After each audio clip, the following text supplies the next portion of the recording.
भारत की रिकॉर्ड ऊंचाइयों पर पहुंचता हुआ सेंसेक्स और निफ्टी रिकॉर्ड ऊंचाई सिर्फ 1 पॉइंट नीचे रहा है, लेकिन एकदम लाइफ टाइम हाई के आसपास करता हुआ कारोबार और बैंक निफ्टी ने दिया है बड़ा ब्रेकआउट। तो आज के सेशन में भरपूर तेजी बाजार में चारों तरफ होती हुई दिख रही है। आखिरी 1.5 घंटे में क्या एक्शन और तेजी की तरफ बढ़ेगा या फिर आएगी मुनाफा वसूली? ऐसे में क्या करें आप, बचे हुए 1.5 घंटे में क्या करें तैयारी, कल की रहेगा फोकस इसी पर। खास स्वागत है आप सबका फाइनल ट्रेड में। नमस्कार, मैं हूं अनिल सिंघवी और नमस्कार, मैं हूं दीपांशु भंडारी। अनिल जी, जबरदस्त तेजी हो रही है बाजार में, मार्केट एक्शन के बारे में आपसे करनी है चर्चा।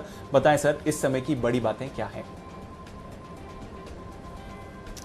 बड़ी बात है दीप यही है कि एक्शन भरपूर है बाजार में और भरपूर एक्शन है तेजी की तरफ। और देखिए आप, सेंसेक्स ने बनाया है नया रिकॉर्ड और निफ्टी भी 15,900 के पार ट्रेड करता हुआ दिख रहा है इस वक्त। बैंक निफ्टी में बड़ा उछाल आता हुआ दिखा है, लगभग सारे लेवल 35,650 का आखिरी एक लेवल बनता था वो भी पार करता हुआ, और अब है बचाए एकमात्र लेवल 35,825 का, जो इस रनअप में बैंक निफ्टी ने अब तक के हाईएस्ट लेवल 35,800-825 के जो छुए हैं वहां तक पहुंचने की कोशिश।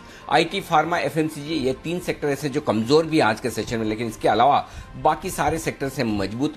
टेक महिंद्रा टॉप लूजर है इस वक्त निफ्टी का। आज की तेजी जो बनती हुई दिख रही है वो बैंकिंग और मेटल से आती हुई दिख रही है। बैंक्स और मेटल दोनों ने चोली दामन का साथ बनाया, बढ़ते भी आगे घटते भी साथ साथ में हैं, और ऑटो शेयर भी इनके साथ रफ्तार देते हुए। तो ये तीनों सेक्टर हैं जो बाजार की मजबूती में अपना कंट्रीब्यूशन देते हुए नजर आ रहे हैं। डाउ फ्यूचर्स बहुत खास तेजी या मंदी के मूड में है नहीं, है सपाट, न बहुत तेजी न बहुत मंदी है, लेकिन हमारे बाजारों के लिए इतना ही काफी है शायद कि डाउ फ्यूचर बहुत गिरे ना। यूरोप के बाजार 0.5% मजबूत इस वक्त आपको नजर आएंगे। तो यह है इस वक्त पूरा का पूरा एक्शन बाजारों का अब तक का। जी दी बिल्कुल सर, जबरदस्त एक्शन है बाजार में, और आपको बधाई देना चाहूंगा सर, क्योंकि आप कह भी रहे हैं कि डिप पर खरीदारी का मौका बन रहा है। कल भी क्लोजिंग पर जब हम बात कर रहे थे तो आपने कहा था कि यहां से और ऊपर जाएगा बाजार, और आज सुबह जब हम बात कर रहे थे मार्केट की तो आपने कहा था कि 915 का अपवर्ड रेंज दिया था, 15,915 का, और एग्जैक्टली वहीं पर निफ्टी आते हुए दिखाए। तो जो सुबह के टारगेट्स दिए थे वो भी हिट हुए सर। अब बताएं कैसी चाल दिखते हैं आने वाले 1.5 घंटे के लिए? बिल्कुल दीप, देखिए पूत के पैर वो पालने में शुक्रवार को ही दिख रहे थे। जिस तरह से शुक्रवार को बाजार ने सेकंड हाफ में रिकवरी देकर दिन के हाई पॉइंट पर बंद किया, और मैं यही पॉइंट हाईलाइट कर रहा था कि ये एक बड़ा ट्रिगर है जो वीकेंड सेशन पर 4 दिनों की कमजोरी के बाद अगर बाजार हाईएस्ट लेवल पर बंद होकर जाते हैं तो वो आपको संकेत देता है कि अगले हफ्ते के लिए आप कितने कॉन्फिडेंट है, और वही संकेत आपको कल भी दिखा।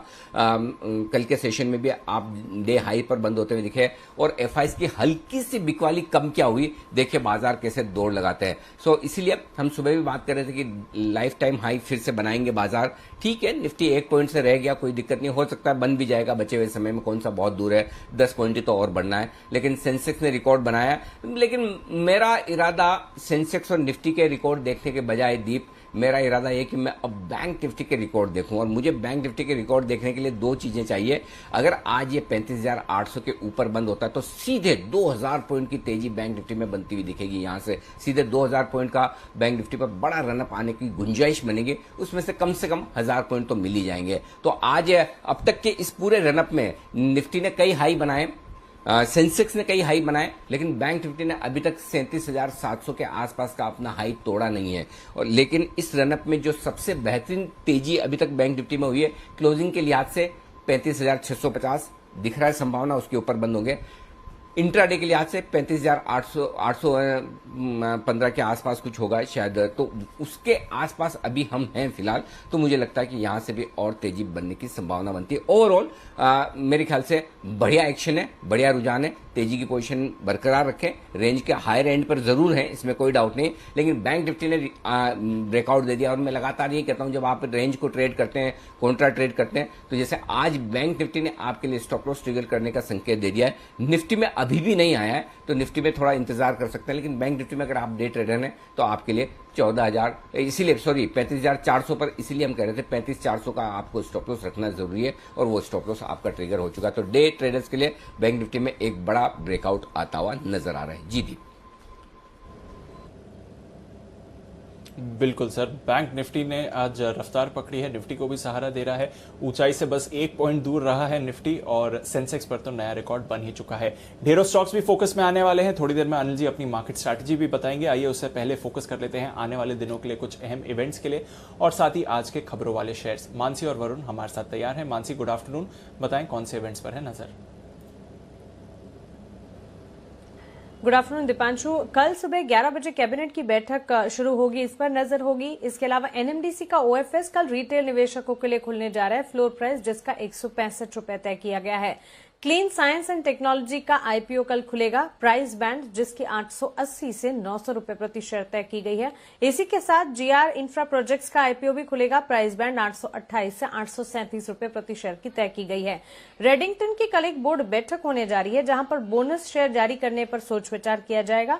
इसके अलावा कल्पतरु, पार, मयूर, यूनिकोटर्स, अल्ट्रामरीन एंड पिगमेंट्स जैसे शेयर्स कल एक्स डिविडेंड ट्रेड करेंगे। एफओएमसी की बैठक के मिनट्स भी कल जारी होते हुए दिखेंगे। गुरुवार के दिन वीकली एक्सपायरी, इसी के साथ टीसीएस के नतीजों के साथ पहली तिमाही के नतीजे यानी कि Q1 FY22 के नतीजों की शुरुआत होती हुई दिख जाएगी गुरुवार के दिन।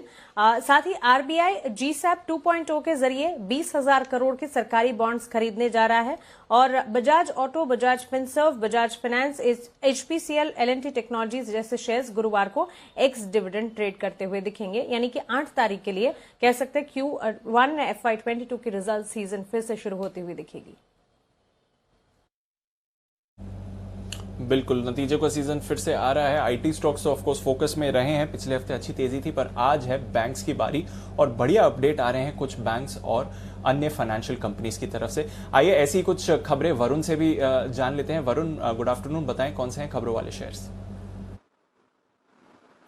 डेफिनेटली गुड आफ्टरनून दीप। देखिए, सबसे पहले तो जो एक्सक्लूसिव खबर हमने आपको लेदर इंडस्ट्री को लेकर दी कि सरकार जो है लेदर इंडस्ट्री, लेदर सेक्टर के लिए पीएलआई स्कीम लाने की तैयारी में है। लेदर सेक्टर को 6 से 8% के बीच में पीएलआई देने का प्रस्ताव रखा गया है, तो इसका इम्पैक्ट जो है लेदर काउंटर्स पे देखने मिला। सुमितोमो केमिकल्स यहाँ पे अच्छी तेजी है, क्योंकि खबर ये है कि सुमितोमो मित्सुई जो कि इस ग्रुप के कंपनी है, वो दरअसल फुलटॉन इंडिया में करीब 75% के आसपास का हिस्सा खरीदने की योजना बना रही है। तो भारत में हिस्सा खरीदा जाएगा। हालांकि सुमितोमो मित्सुई जो है वो एक बैंकिंग कॉप है, तो उसके थ्रू हिस्सा खरीदा जाएगा, लेकिन इसका इम्पैक्ट जो है सुमितोमो केमिकल्स में देखने मिला, क्योंकि वो सेम ग्रुप कंपनी है। टाटा मोटर्स Q1 में JLR के जो रिटेल बिक्री है यूके में 68.1% बढ़ी है, लेकिन यहाँ पे साथ ही साथ एक कंपनी ने अपडेट भी दिया है कि सेमीकंडक्टर की जो कमी है उसके चलते दिक्कतें जो है वो अगले क्वार्टर में भी आपको दिखाई दे सकती है, और उसके चलते जो उनके प्लांट सेल्स थे उसमें करीब 50% के आसपास की गिरावट होगी। इसके लिए इस अपडेट के बाद टाटा मोटर्स के काउंटर में थोड़ी गिरावट देखने मिली है। बजाज फाइनेंस यहाँ पे 30 जून तक 1.59 लाख करोड़ के आसपास का AUM कंपनी ने किया है। Q1 में कंपनी की जो डिपॉजिट से करीब 28,000 करोड़ के आसपास से ये डिपॉजिट में करीब 2200 करोड़ के आसपास की बढ़ोतरी देखने मिली है। इसके बाद Bajaj finance, Bajaj Finserv, in fact सारे बजाज ग्रुप स्टॉक जो है सबके सब भागने लगे हैं। इन्फोएज एक्सीली लैब्स को 21 करोड़ में इस कंपनी ने खरीदा है। खरीदारी छोटा एक्विजिशन इस कंपनी ने किया है। TCS, सोनी, LIV से ऑर्डर मिला है इस कंपनी को। कस्टमर एक्सपीरियंस ट्रांसफॉर्मेशन के लिए एक ऑर्डर जो है वो इस कंपनी को मिला है। भारती एयरटेल, इस कंपनी ने एयरटेल एक्सट्रीम फाइबर ने सिक्योर इंटरनेट लॉन्च किया है। बेसिकली रियल टाइम में वायरस को सिस्टम से सुरक्षित रखने के लिए ये सिस्टम जो है उसको लॉन्च किया गया है। इसके अलावा SBI 313 करोड़ के 2 NP जो है उनकी बिक्री के लिए इस कंपनी ने बोली मंगा ली है। गोल्डियम इंटरनेशनल, इस कंपनी की 21 जुलाई को बोर्ड की बैठक है। बायबैक पे कंपनी विचार करने वाली है। और पेट्रोनेट LNG में करीब 19,90,000 शेयर्स के बड़े सौदे हुए, करीब 224-225 के भाव के बीच में ये सारे सौदे होते हुए नजर आए। ओके, तो ये है वो तमाम स्टॉक्स जहां पर खबरों के दम पर दिखेगा आपको एक्शन को बढ़ाते हैं आगे। हमारे सारे एक्सपर्ट्स हैं तैयार, 2 बिल्कुल बैक टू बैक। पहले वागले का वंडर, और साथ ही किरण जी शो में तो नहीं है लेकिन स्पेशल पिक के लिए हमारे साथ जुड़ रहे हैं, तो किरण जी के लिए बिल्कुल स्पेशल पिक का भी।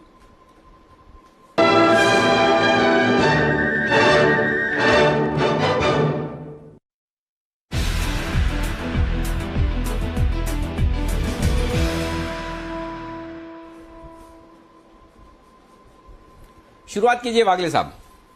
Good afternoon Anil ji, good afternoon Deepanshu. मुझे बैंकिंग में कुछ दिख रहा है, बहुत ही बड़ा मूव मुझे बैंकिंग में दिख रहा है, और आपने भी उसका जिक्र किया। मेरा कॉल है HDFC बैंक का।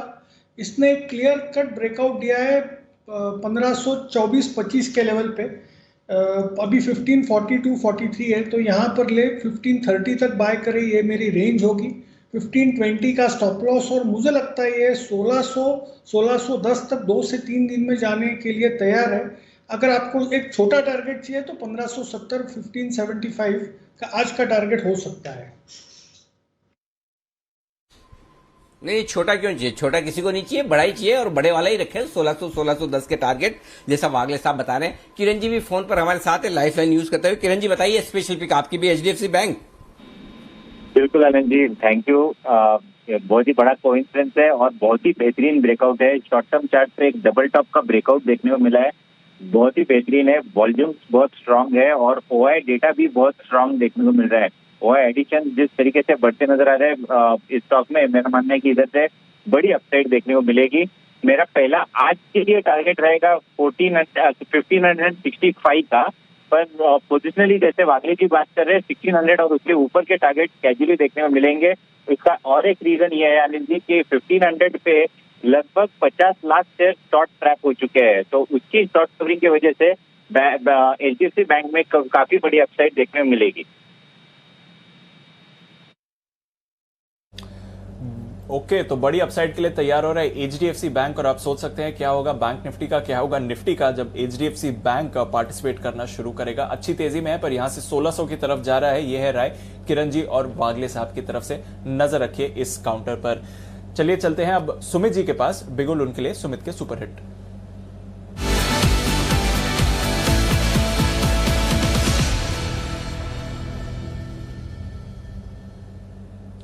गुड आफ्टरनून सुमित जी, बताएं sir. Good afternoon Deepanshu. Deepanshu भाई का स्टॉक है, स्टॉक का भाव चल रहा है अभी 91 रुपीज 10 पैसा। स्टॉक का नाम है आईटीडी सीमेंटेशन इंडिया लिमिटेड, जिसका सिंबल है आईटीडी सीईएम। आईटीडी सीमेंटेशन के अंदर मेरे को लग रहा है ब्रेकआउट है, मल्टीपल रेजिस्टेंस का स्टॉक ब्रेकआउट दिखा रहा है। स्टॉक के अंदर यहाँ से एक अच्छा मूव देखने को मिलना चाहिए। ये स्टॉक 3 डिजिट के लिए तैयार हो रहा है। स्टॉक के अंदर यहाँ से ऊपर में 98 से 100 रुपए के इमीडिएट शॉर्ट टर्म के ट्रेडिंग के टारगेट होंगे, और हफ्ते भर कर्फ्यू लेके स्टॉक के अंदर खरीदारी करें। इसके अंदर 100 से 105 रुपए तक लेवल आईटीडी सीमेंटेशन के अंदर देखने को मिलने चाहिए। स्टॉक का जो नीचे में चार्ट के ऊपर सपोर्ट दिखाई दे रहा है वो 87 के आसपास है। यानी जब तक अभी 87 का लेवल तोड़ेगा नहीं, तब तक इसके अंदर लॉन्ग पोजीशन होल्ड करके चलना है। फ्रेश खरीदारी करनी है यहाँ पे सीएमपी पे 100 से 105 के टारगेट के लिए। आईटीडी सीमेंटेशन, इस पर भी रखनी है नजर। सुमित जी के है पिक। आइए देखते हैं अनिल जी को क्या पसंद आ रहा है बाजार में बिगुल कल के 2000।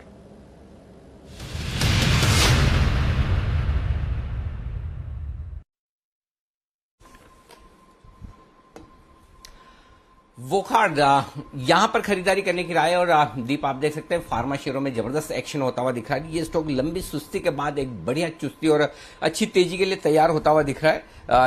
ये एक्शन नजर आ रहा है, काफी लंबे समय से स्टॉक में एक्शन कम हुआ है। बीच में एक बार हमने जरूर इस स्टॉक को रिकमेंड किया था, तब काफी तेजी से भागा भी। 545 रुपए ये है स्टॉप लॉस का लेवल वोखार्ड के लिए, जिस पर आपको करना है फोकस। स्टॉप लॉस के लिहाज से ऊपर की तरफ के जो आपके टारगेट्स बनेंगे वोखार्ड में, वो 565, 575, 590 पोजिशनल पिक के तौर पर यहां पर रखें। हफ्ते भर के लिए रखें, 4-5 दिनों के लिए रखें। स्टॉप लॉस को ट्रेल करते चलें। छोटा टारगेट दिन के लिए 565 और 575 का होगा, और बड़े टारगेट के लिए 590 के लिहाज से, और बड़े टारगेट्स के लिए ही ट्रेड करें, ये ज्यादा बेहतर है। तो यहां पर खरीदारी करने की राय है। 565, 575 और 590 इन 3 टारगेट्स के लिए वोखार्ड में आपको करनी चाहिए खरीदारी। ये स्टॉक भी बढ़िया एक्शन में आने की तैयारी करता हुआ दिख रहा है। तो वोखार्ड है दूसरा स्टॉक जहां पर हमें लगता है कि एक्शन हो सकता है। जरा चार्ट्स पर भी एक बार चेक लिया जाए। विश्वेश जी भी हमारे साथ हैं। विश्वेश जी, जरा वोखार्ड के चार्ट देखिए और बताइए अपनी राय, क्या स्टॉक यहां से तेजी के लिए तैयार है? देखिए अनिल जी, सबसे पहले तो मेरा ऐसा मानना है कि ये बहुत ही बेहतरीन पिक है। रीजन बीइंग इज दैट 800 से स्टॉक 520 आया है। दूसरी चीज मुझे ऐसा लग रहा है कि जिस हिसाब से ये बेस बना के निकल रहा है, आई थिंक अनिल जी आपका जो टारगेट है वो काफी कंजर्वेटिव है। मैं कहूंगा stock is heading for 700 rupees plus, क्योंकि ये स्टॉक का लॉन्ग टर्म स्ट्रक्चर चेंज हो चुका है। जिस हिसाब से ये स्टॉक 200 रुपए से टर्न अराउंड हुआ है, मुझे लगता है stock is heading for much higher. So definitely looking very very strong. मुझे लगता है आने वाले दिनों में हम 600 प्लस के लेवल तो आराम से देखेंगे। आपके चार्ट्स की कंफर्मेशन का इंतजार कर रहा था और वाकई में आप जो कह रहे हैं वो सही है। इसे छोटे टारगेट के लिए खरीदना भी नहीं चाहिए और इसे अगर खरीदना है तो पोजिशनली और बड़े टारगेट के लिए जो 600 रुपए के आसपास के टारगेट्स बता रहे हैं विश्वेश जी, वो रखिए जरूर दिमाग में। बड़े टारगेट्स के लिए ही खरीदिए, छोटे टारगेट्स के लिए मत खरीदिए।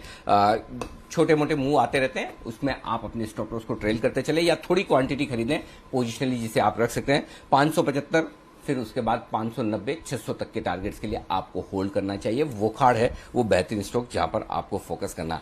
आइए बढ़ते आगे। दिल्ली में बहुत कुछ एक्शन होने की तैयारी में और ये एक्शन इस बार फॉर चेंज बिजनेस से नहीं राजनीति से जुड़ा हुआ है। हमारे संवाददाता हैं हमारे साथ इस वक्त समीर दीक्षित बताने के लिए तैयार पूरा एक्शन क्या कुछ होने जा रहा है। जी हां, चर्चाएं बाजार में गर्म है। कैबिनेट की रीशफलिंग होने जा रही है। कैबिनेट की किस तरह की रीशफलिंग हो सकती है, किनके नाम चल रहे हैं, कौन से नए चेहरे आ सकते हैं, क्या कुछ बदलाव हो सकते हैं, पूरी डिटेल, पूरी नब्ज, पूरी पकड़ समीर के पास है। समीर बताइए क्या कुछ होने जा रहा है दिल्ली में। Sir good afternoon. और सबसे पहले आपको बता दें कि 30 जून को आप ही के शो पर मैं बैठा था और सुबह का वक्त था जब आपने पूछा था कि किस तरीके की पॉलिटिकल हलचल दिल्ली में हो रही है और हमने अपने दर्शकों को बताया था कि किस तरीके से मोदी सरकार मंत्रिमंडल के विस्तार के लिए बहुत तेजी से कदम बढ़ा रही है और उसी दिशा में ये एक तरीके से बढ़ते हुए कदम अब अपने मंजिल की ओर पहुंच रहे हैं, जहां सूत्र ये बता रहे हैं कि 8 जुलाई को यानी कि 2 दिन बाद पीएम मोदी के मंत्रिमंडल का विस्तार होने जा रहा है। मौजूदा मंत्रियों का जो पूरा मंत्रिमंडल है इसमें तकरीबन 17-22 नए चेहरे शामिल। आज जो मंत्रिमंडल है वो करीब 80 से 81 चेहरे का ये मंत्रिमंडल हो जाएगा। तो ये रिशफल या मंत्रिमंडल विस्तार मोदी सरकार में 8 जुलाई को सुबह के वक्त लगभग हो सकता है और सूत्रों ने इस बात को काफी हद तक पुख्ता भी किया है। लेकिन कौन से वो नाम हैं जिन पर सबसे ज्यादा इस वक्त चर्चा चल रही है, आपको बता दें कि मध्य प्रदेश से 2 नाम ऐसे हैं जिनको बहुत प्रमुखता से लिया जा रहा है, जिनको शपथ दिलाई जा सकती है। इसमें ज्योतिरादित्य सिंधिया का नाम प्रमुखता से लिया जा रहा है। ठीक इसी तरीके से महाराष्ट्र में भी 3 नाम रेस में सबसे आगे चल रहे हैं। शुरुआत है नारायण राणे से, इसके बाद में हिना गावित और नाइक का भी नाम बतौर इसमें लिस्ट में शामिल है कि जो दिल्ली आ सकते हैं और शपथ में शामिल हो सकते हैं। ठीक इसी तरीके से असम से सर्बानंद सोनोवाल जो पहले मुख्यमंत्री थे, अब उनको कैबिनेट में शामिल किया जा सकता है। लद्दाख से जो नामग्याल सांसद हैं बीजेपी के, उनको भी मोदी मंत्रिमंडल में बतौर चेहरा शामिल किया जा सकता है। जम्मू कश्मीर से एक सांसद को इस मंत्रिमंडल विस्तार में शामिल या जगह दी जा सकती है। ठीक इसी तरीके से राजस्थान से भी एक सांसद को मंत्रिमंडल में शामिल किया जा सकता है। अब बात सबसे अहम 2 राज्यों से जुड़ी हुई है अनिल जी। ये 2 राज्य हैं बिहार और उत्तर प्रदेश। उत्तर प्रदेश में तकरीबन 3 से 4 सांसदों को इस मंत्रिमंडल विस्तार में जगह मिल सकती है। जाहिर है उसकी बड़ी वजह यह है कि अगले साल उत्तर प्रदेश में चुनाव होने हैं और जितना रिप्रेजेंटेशन हो पाएगा उतना बीजेपी को फायदा मिलता हुआ दिख पाएगा। तो उत्तर प्रदेश में अनुप्रिया पटेल जो अपना दल को रिप्रेजेंट करती हैं, अपना दल से अनुप्रिया पटेल का नाम प्रमुखता से लिया जा रहा है कि उनको कल दिल्ली बुलाया जा सकता है और उसके बाद 8 जुलाई में शामिल किया जा सकता है। लेकिन बिहार में पेच फंस गया है अनिल जी। बहुत इंटरेस्टिंग हो गया बिहार, क्योंकि बिहार में ये अभी तक सूत्रों के मुताबिक पता चल रहा था कि 3 सांसद हैं जो शामिल हो सकते हैं, जिसमें जेडीयू से एक सांसद है, इसके अलावा लोक जनशक्ति पार्टी से पशुपतिनाथ पारस का भी नाम शामिल है और इसी के साथ बीजेपी से भी एक सांसद है, यानी कि 3 सांसद बिहार से आ सकते हैं। लेकिन अभी जो रिसेंट डेवलपमेंट है उसमें यह पता चला है कि जेडीयू इस बात को लेकर के अड़ गई है कि उनको जो मंत्रिमंडल विस्तार हो रहा है इसमें मंत्री पद ज्यादा दिए जाएं, क्योंकि बिहार से उनके 17 सांसद आते हैं। तो अगर वेटेज के लिहाज से देखा जाए तो चूंकि सांसदों की संख्या बिहार में इस वक्त जेडीयू की लगभग बीजेपी के बराबर है, लेकिन रिप्रेजेंटेशन बतौर मंत्री पद वो नहीं है। तो जेडीयू की तरफ से ये इशारा साफ तौर पे कर दिया गया है कि उनको 3 से 4 मंत्री पद इस विस्तार में दिए जाएं, लेकिन बीजेपी अभी इस बात पे लगभग सहमति बनती हुई नजर नहीं आ रही है। इसी को लेकर के सूत्र ये बता रहे हैं कि बीजेपी अध्यक्ष जेपी नड्डा इस मसले पर जेडीयू के वरिष्ठ नेताओं के साथ आज शाम बैठक कर सकते हैं और इसके पीछे एक वजह यह भी है क्योंकि ये मंत्रिमंडल विस्तार पहले 7 तारीख को होना था, लेकिन जेडीयू कुछ अन्य गठबंधन के जो दल हैं उनके साथ भी कुछ और औपचारिक बातें रह रही थी, उनको पूरा कर लिया जाएगा, जिसके बाद 8 तारीख को ये मंत्रिमंडल विस्तार की जो संभावनाएं हैं वो हकीकत में तब्दील हो सकती हैं। जी अनिल जी। बिल्कुल, तो ये है आपके लिए बड़े बदलाव की तैयारी जो परसों होने की संभावना पूरी बताई जा रही है। तो ढेर सारे बदलाव होने की संभावना है, जिसमें उत्तर प्रदेश से 3 से 4 मंत्री शामिल होंगे। कुल मिलाकर 17 से 20-22 के बीच में नए मंत्री शामिल हो सकते हैं।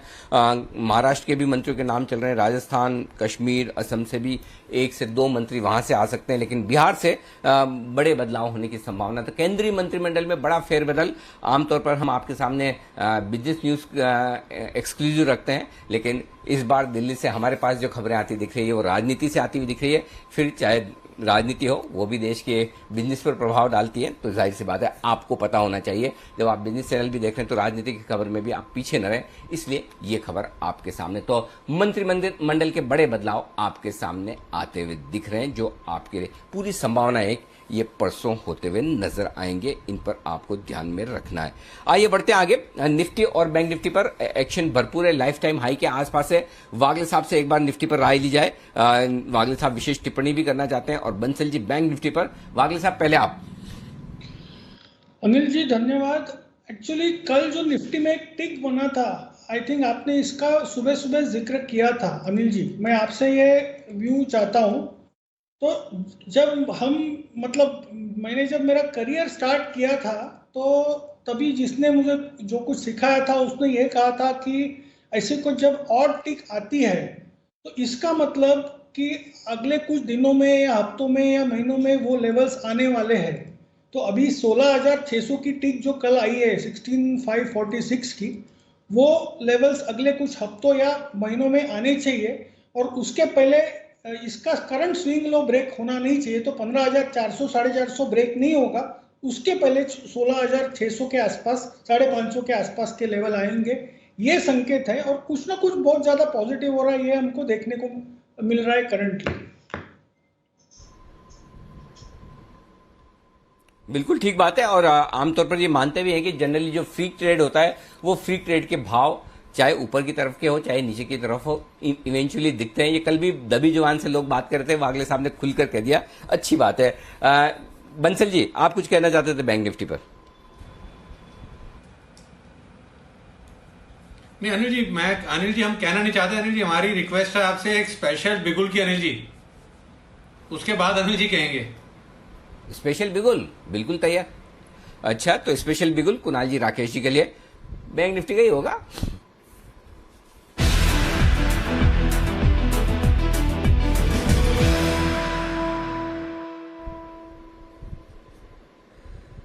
बताएं सर। देखिए अनिल जी, कॉल हमारा स्पेशल बिगुल है निफ्टी बैंक के लिए, और हम निफ्टी बैंक पे अनिल जी रोज रोज कॉल नहीं देते हैं। लास्ट टाइम हमने कॉल दिया था बजट वाले दिन 32,700 पर, और बजट के अगले दिन भी अनिल जी हम बॉम्बे स्टूडियो में थे 33,750 के अराउंड निफ्टी बैंक पे खरीदारी की राय दी थी। उसके बाद एक अच्छी रैली 3700 की देखने को मिली थी। आज जो वीकनेस ऊपर से भी आई है वो निफ्टी के अंदर आई है। निफ्टी बैंक के अंदर एक बड़ा रिवर्सल देखने को मिल रहा है, और जैसे हमारे विश्वेश जी कहते हैं डल मार्केट, तो अनिल जी निफ्टी बैंक का जो एक्शन है वो डल नहीं रहने वाला है। यहाँ पर एक बड़ा अपमूव देखने को मिलेगा। ओवर टू कुणाल जी। देखिए अनिल जी, एक ब्रेकआउट आता हुआ बैंक निफ्टी के चार्ट पर नजर आ रहा है। काफी समय का कंसोलिडेशन पूरा होता हुआ दिख रहा है। चार्ट्स पर एक क्लियर बाय संकेत आता हुआ नजर आ रहा है, और अब बारी है बैंक निफ्टी की। तो इन स्तरों पर बैंक निफ्टी पर हमारी खरीदारी की राय है। 2 अग्रेसिव बड़े टारगेट्स देंगे। पहला टारगेट है 36,500 का, 36,500 का पहला लक्ष्य है, और 37,000 का दूसरा टारगेट है। जिन लेवल्स की ओर बैंक निफ्टी अब बढ़ रहा है तो यहां पर बाय करके चलना है, और जब तक बैंक निफ्टी 35,500 के ऊपर टिका हुआ है तब तक स्ट्रेंथ है। 35,500 का एक छोटा सा स्टॉप लॉस रख करके बैंक निफ्टी में खरीदारी कराए। बिल्कुल, बैंक्स में है जबरदस्त एक्शन। बैंक निफ्टी पर है खरीदारी की राय। 36,500 और 37,000 के टारगेट्स अब आपको बैंक निफ्टी पर आते हुए दिखेंगे। आज सुबह के जो लेवल्स अनिल जी बात कर रहे थे वो सारे अचीव होते हुए दिखे हैं, और अब बैंक निफ्टी फ्रेश मूव के लिए हो रहा है तैयार। तो नजर रखिए, निफ्टी बैंक निफ्टी दोनों में एक्शन है, पर बैंक निफ्टी लीडरशिप संभालते हुए दिख रहा है। आइए, चोपड़ा साहब भी हमारे साथ जुड़ रहे हैं, और चोपड़ा साहब जिस तरह से बैंक से अपडेट्स आते हुए दिखे हैं, HDFC बैंक के देख लीजिए, आज AU स्मॉल फाइनेंस बैंक 10% ऊपर है, IDFC फर्स्ट, फेडरल बैंक 1-2 दिन पहले, वहां से बाजार को सहारा मिलते हुए दिख रहा है। सर, कैसे देख रहे हैं ये जो अपडेट्स आए, और बैंक्स में जो नई जान आती हुई दिख रही है इस समय? बहुत सारे जो बड़े दिग्गज बैंक्स हैं, जो लार्ज कैप बैंक्स हैं, वो बहुत समय तक कहीं ना कहीं कुछ भी नहीं कर रहे थे। अगर आप HDFC बैंक को देखें, HDFC को देखें, तक को देखें, तो मुझे लगता है जो आज अपसाइड हमें दिख रही है वो प्राइमरली HDFC बैंक में जो एक ब्रेकआउट देखने को मिल रहा है उस कारण से है। पर्सनली अगर आप मुझसे कहें तो मुझे कोटक बहुत अच्छा लगता है 1750 पर, और अगर यहाँ पे कोटक को लिया जाए तो संभवतः ये 1820 का टारगेट पे देना चाहूँगा। कोटक बहुत ही अच्छा लगता है as compare to ICICI, HDFC bank. तो जितने भी लार्ज कैप बैंक्स हैं उसमें प्राइवेट बैंक्स खास करके लीड ले रहे हैं, और मुझे लगता है कि जो अभी कुणाल जी ने भी जो टारगेट दिया संभवतः वो आपको देखने को मिलेगा 36,500 बिल्कुल लग रहा है कि यहाँ से अचीव होना चाहिए और जल्दी होना चाहिए।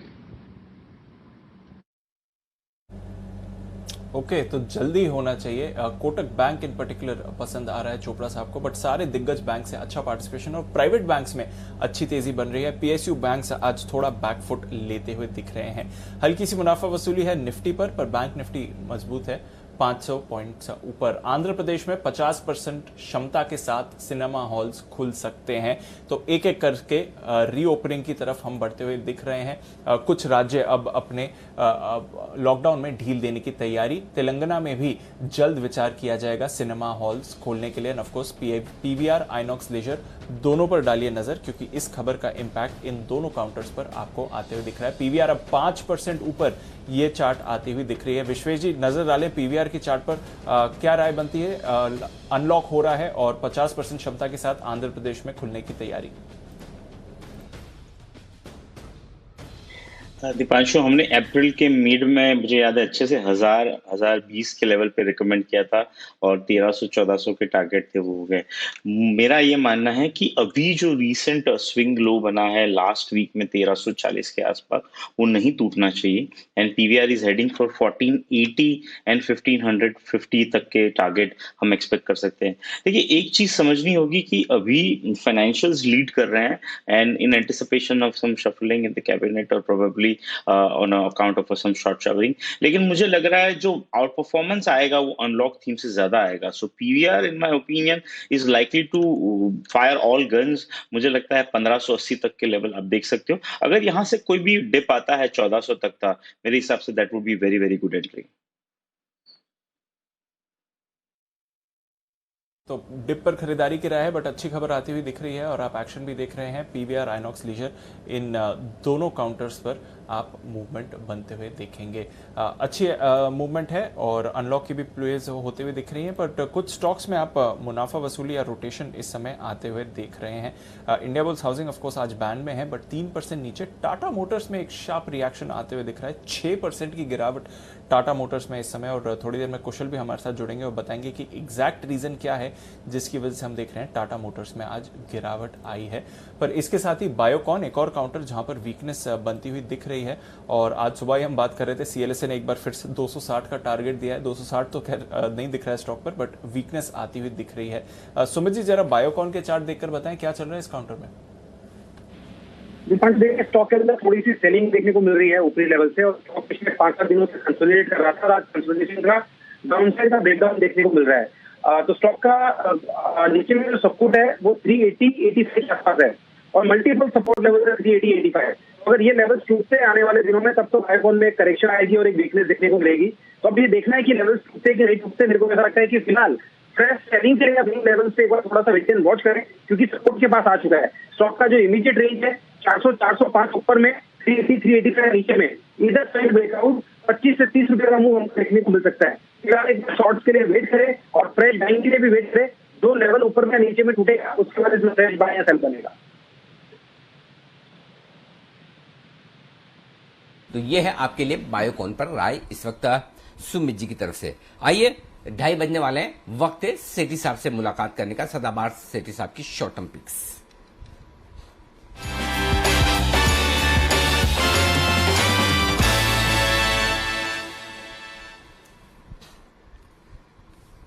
स्वागत है आपका सेठी साहब, छुट्टियों के बाद फिर से। बताएं सर, आज क्या इरादा है कैश मार्केट के स्टॉक से, जिस तरह का माहौल है? गुड आफ्टरनून जी, गुड आफ्टरनून दीपांशु। देखिए, 2 स्टॉक में खरीदारी करनी है, एक कैश मार्केट का और एक F&O का स्टॉक भी है। अरे वाह, क्या बात है, चलिए बताएं सर। अनिल जी, जो पहले कैश मार्केट का स्टॉक बताता हूँ। कैश मार्केट का जो स्टॉक मेरे रडार पे है, इस पे खरीदारी करनी है। स्टॉक का नाम है भंसाली इंजीनियरिंग पॉलीमर्स, बीईपीएल के नाम से इसका सिंबल है एनएसई में। भारत की एक लीडिंग एबीएस बनाने वाली कंपनी है। दो ही कंपनियां हैं, एक ये है और एक वो एमएनसी कंपनी है आइनियोस स्टाइरोल्यूशन, जिसको कई बार मैंने नीचे लेवल्स पर रिकमेंड करा है और बहुत दमदार रिटर्न्स दिए हैं। ये कंपनी भी एक बेहद दमदार कंपनी है और इनका जो प्रोडक्ट है ये एबीएस, ये ऑटोमोबाइल और होम अप्लायंसेस, ये दोनों सेगमेंट में काम आता है। जबरदस्त डिमांड है इस क्वार्टर में। एक तो प्राइजेस में बहुत अच्छी तेजी हुई है और डिमांड भी बहुत जबरदस्त है। और ऐसे सुनने में आ रहा है कोरिया से भी कुछ सप्लाई में डिस्ट्रप्शन हुआ है, तो उसका भी एक बड़ा फायदा है। कंपनी के सॉलिड फंडामेंटल्स है। मार्च क्वार्टर के नतीजे देखेंगे तो पैट डिक्लेयर किया 160 का, जो कि पिछले साल सिर्फ 7 का पैट था। ऑपरेटिंग प्रॉफिट मार्जिन आए 34.5%। कंपनी की जो FY21 में रिटर्न ऑन इक्विटी वाज 49%। एक जीरो डेट कंपनी, पिछले 3 साल का पैट का क्या गया 49.5% का। तो सॉलिड कंपनी, और इसको आज पिक करने के पीछे कारण है कि रिजल्ट इस तिमाही के जो अप्रैल टू जून क्वार्टर के जो रिजल्ट है उसके लिए अब ज्यादा इंतजार नहीं करना है। इसी वीकेंड को इसके नतीजे आने वाले हैं और मुझे लगता है नतीजे बहुत ही दमदार होंगे इस क्वार्टर के। तो इस स्टॉक को, जो कि अभी 185-86 के लेवल पे ट्रेड करता है, यहाँ पे खरीदारी करने की सलाह है। शॉर्ट टर्म में 205 का टारगेट है, 180 का स्टॉप लॉस रखना है। ओके, तो ये है आपके लिए बंसाली इंजीनियरिंग। दमदार नतीजे आने की उम्मीद और इन दमदार नतीजों के दम पर आप कर सकते हैं खरीदारी। ये है 180 रुपए का एक छोटा सा स्टॉप लॉस लगाएं 205 के टारगेट के लिए। और पिछली बार भी जब बंसाली इंजीनियरिंग को रिकमेंड किया था सेठी साहब ने, तब अपने टारगेट्स की तरफ तेजी से बढ़ता हुआ नजर आया। आइए सेठी साहब से लेते हैं दूसरा स्टॉक, बताएं सर। जो दूसरा स्टॉक है F&O का स्टॉक है, बट हाल ही की नया एंट्रेंट है। कंपनी का नाम है इंडियन होटल, जो कि अभी 148 48 के लेवल पे जुलाई के फ्यूचर्स ट्रेड करते हैं। भारत की सबसे बड़ी होटल कंपनी है, टाटा ग्रुप की कंपनी है, जिसके 200 से ज्यादा होटल्स हैं 12 कंट्रीज में और 100 लोकेशंस में है। और दूसरा, इनकी कई आइकॉनिक प्रॉपर्टीज है, जैसे ताजमहल होटल मुंबई, फिर Taj lake palace Udaipur, Rambagh palace Jaipur. ये दोनों होटल तो वर्ल्ड के टॉप 10 होटल्स में इनको शुमार किया जाता है। बाकी आप वैल्यूएशन के लिहाज से स्टॉक बहुत ही सस्ता लगता है। 17,500 करोड़ का मार्केट कैप है। एक टाटा ग्रुप की कंपनी और भारत की सबसे बड़ी होटल है। और बाकी हम जैसे जैसे नॉर्मलसी की ओर बढ़ रहे हैं, लोगों में एक टूरिज्म को लेके रिवेंज टूरिज्म का भी एक कंसेप्ट चल रहा है। हॉलीडे डेस्टिनेशंस पे भी इनके कई प्रोमिनेंट होटल्स हैं। तो all in all in valuations पे ये स्टॉक बहुत ही अच्छा लग रहा है। मुझे लगता है करंट लेवल्स पे खरीदना चाहिए। और टाटा ग्रुप ने भी इसमें अपनी हिस्सेदारी पिछले 6 महीने साल भर में अच्छी बढ़ाई है। तो मुझे लगता है इस स्टॉक को करंट लेवल्स पे खरीदे। शॉर्ट टर्म का टारगेट है 160 रुपए का, 142 का स्टॉप लॉस है। बट बाकी मुझे लगता है 9 से 12 महीने में ये स्टॉक 200 सवा 200 तक के लेवल बिल्कुल दिखा सकता है। ओके, तो लॉन्ग टर्म के लिए भी अच्छी गेंस दे सकता है। फिलहाल अगर आप ट्रेडिंग के लिए ले रहे हैं तो 160 के टारगेट के लिए इंडियन होटल्स पर करें खरीदारी। पार्शियल अनलॉक और कई जगहों पर तो पूरी ढील भी दी जा रही है, तो ये एक बड़े मूव बन सकती है। और साथ ही BEPL ये भी है सेठी साहब को पसंद। शुक्रिया सेठी साहब हमारे साथ जुड़ने के लिए और अपनी कॉल्स देने के लिए। पर बाजार पर क्या व्यू बनाना है, थोड़ा जो ऊपर से निफ्टी हल्का हुआ है, अब क्या करना चाहिए, आइए चलते हैं अनिल जी के पास मार्केट स्ट्रैटेजी के लिए।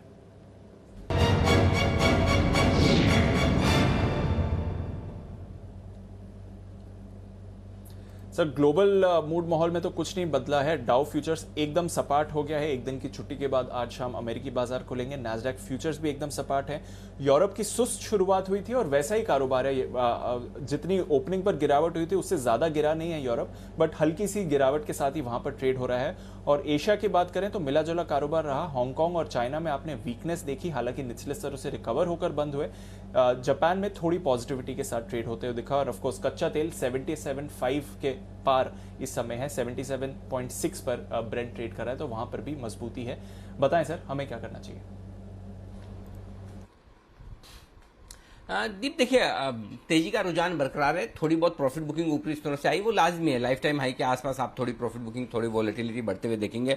मेरा फोकस निफ्टी से ज्यादा बैंक निफ्टी पर है, क्योंकि बैंक निफ्टी पर थोड़े ब्रेकआउट के संकेत आ रहे हैं। लगभग ब्रेकआउट के आसपास है। निफ्टी भी लगभग ब्रेकआउट के आसपास ही है वैसे तो आप देख सकते हैं। देखिए 15,835 के आसपास इस वक्त निफ्टी है। कोई दिक्कत वाली बात नहीं है। 15,914 का हाई बनाने के बाद वापस अगर निफ्टी नीचे आता है 15,800, 15,750 ये खरीदारी की रेंज में आ रहा है और यहाँ पे आप आराम से खरीदिए, कोई चिंता ना करें। 15,750, 15,800 की रेंज में खरीदिए 15,675 के स्टॉप लॉस के साथ। तो ये लाल निशान में आ चुका है, अब आपके खरीदारी की रेंज में आता हुआ दिख रहा है।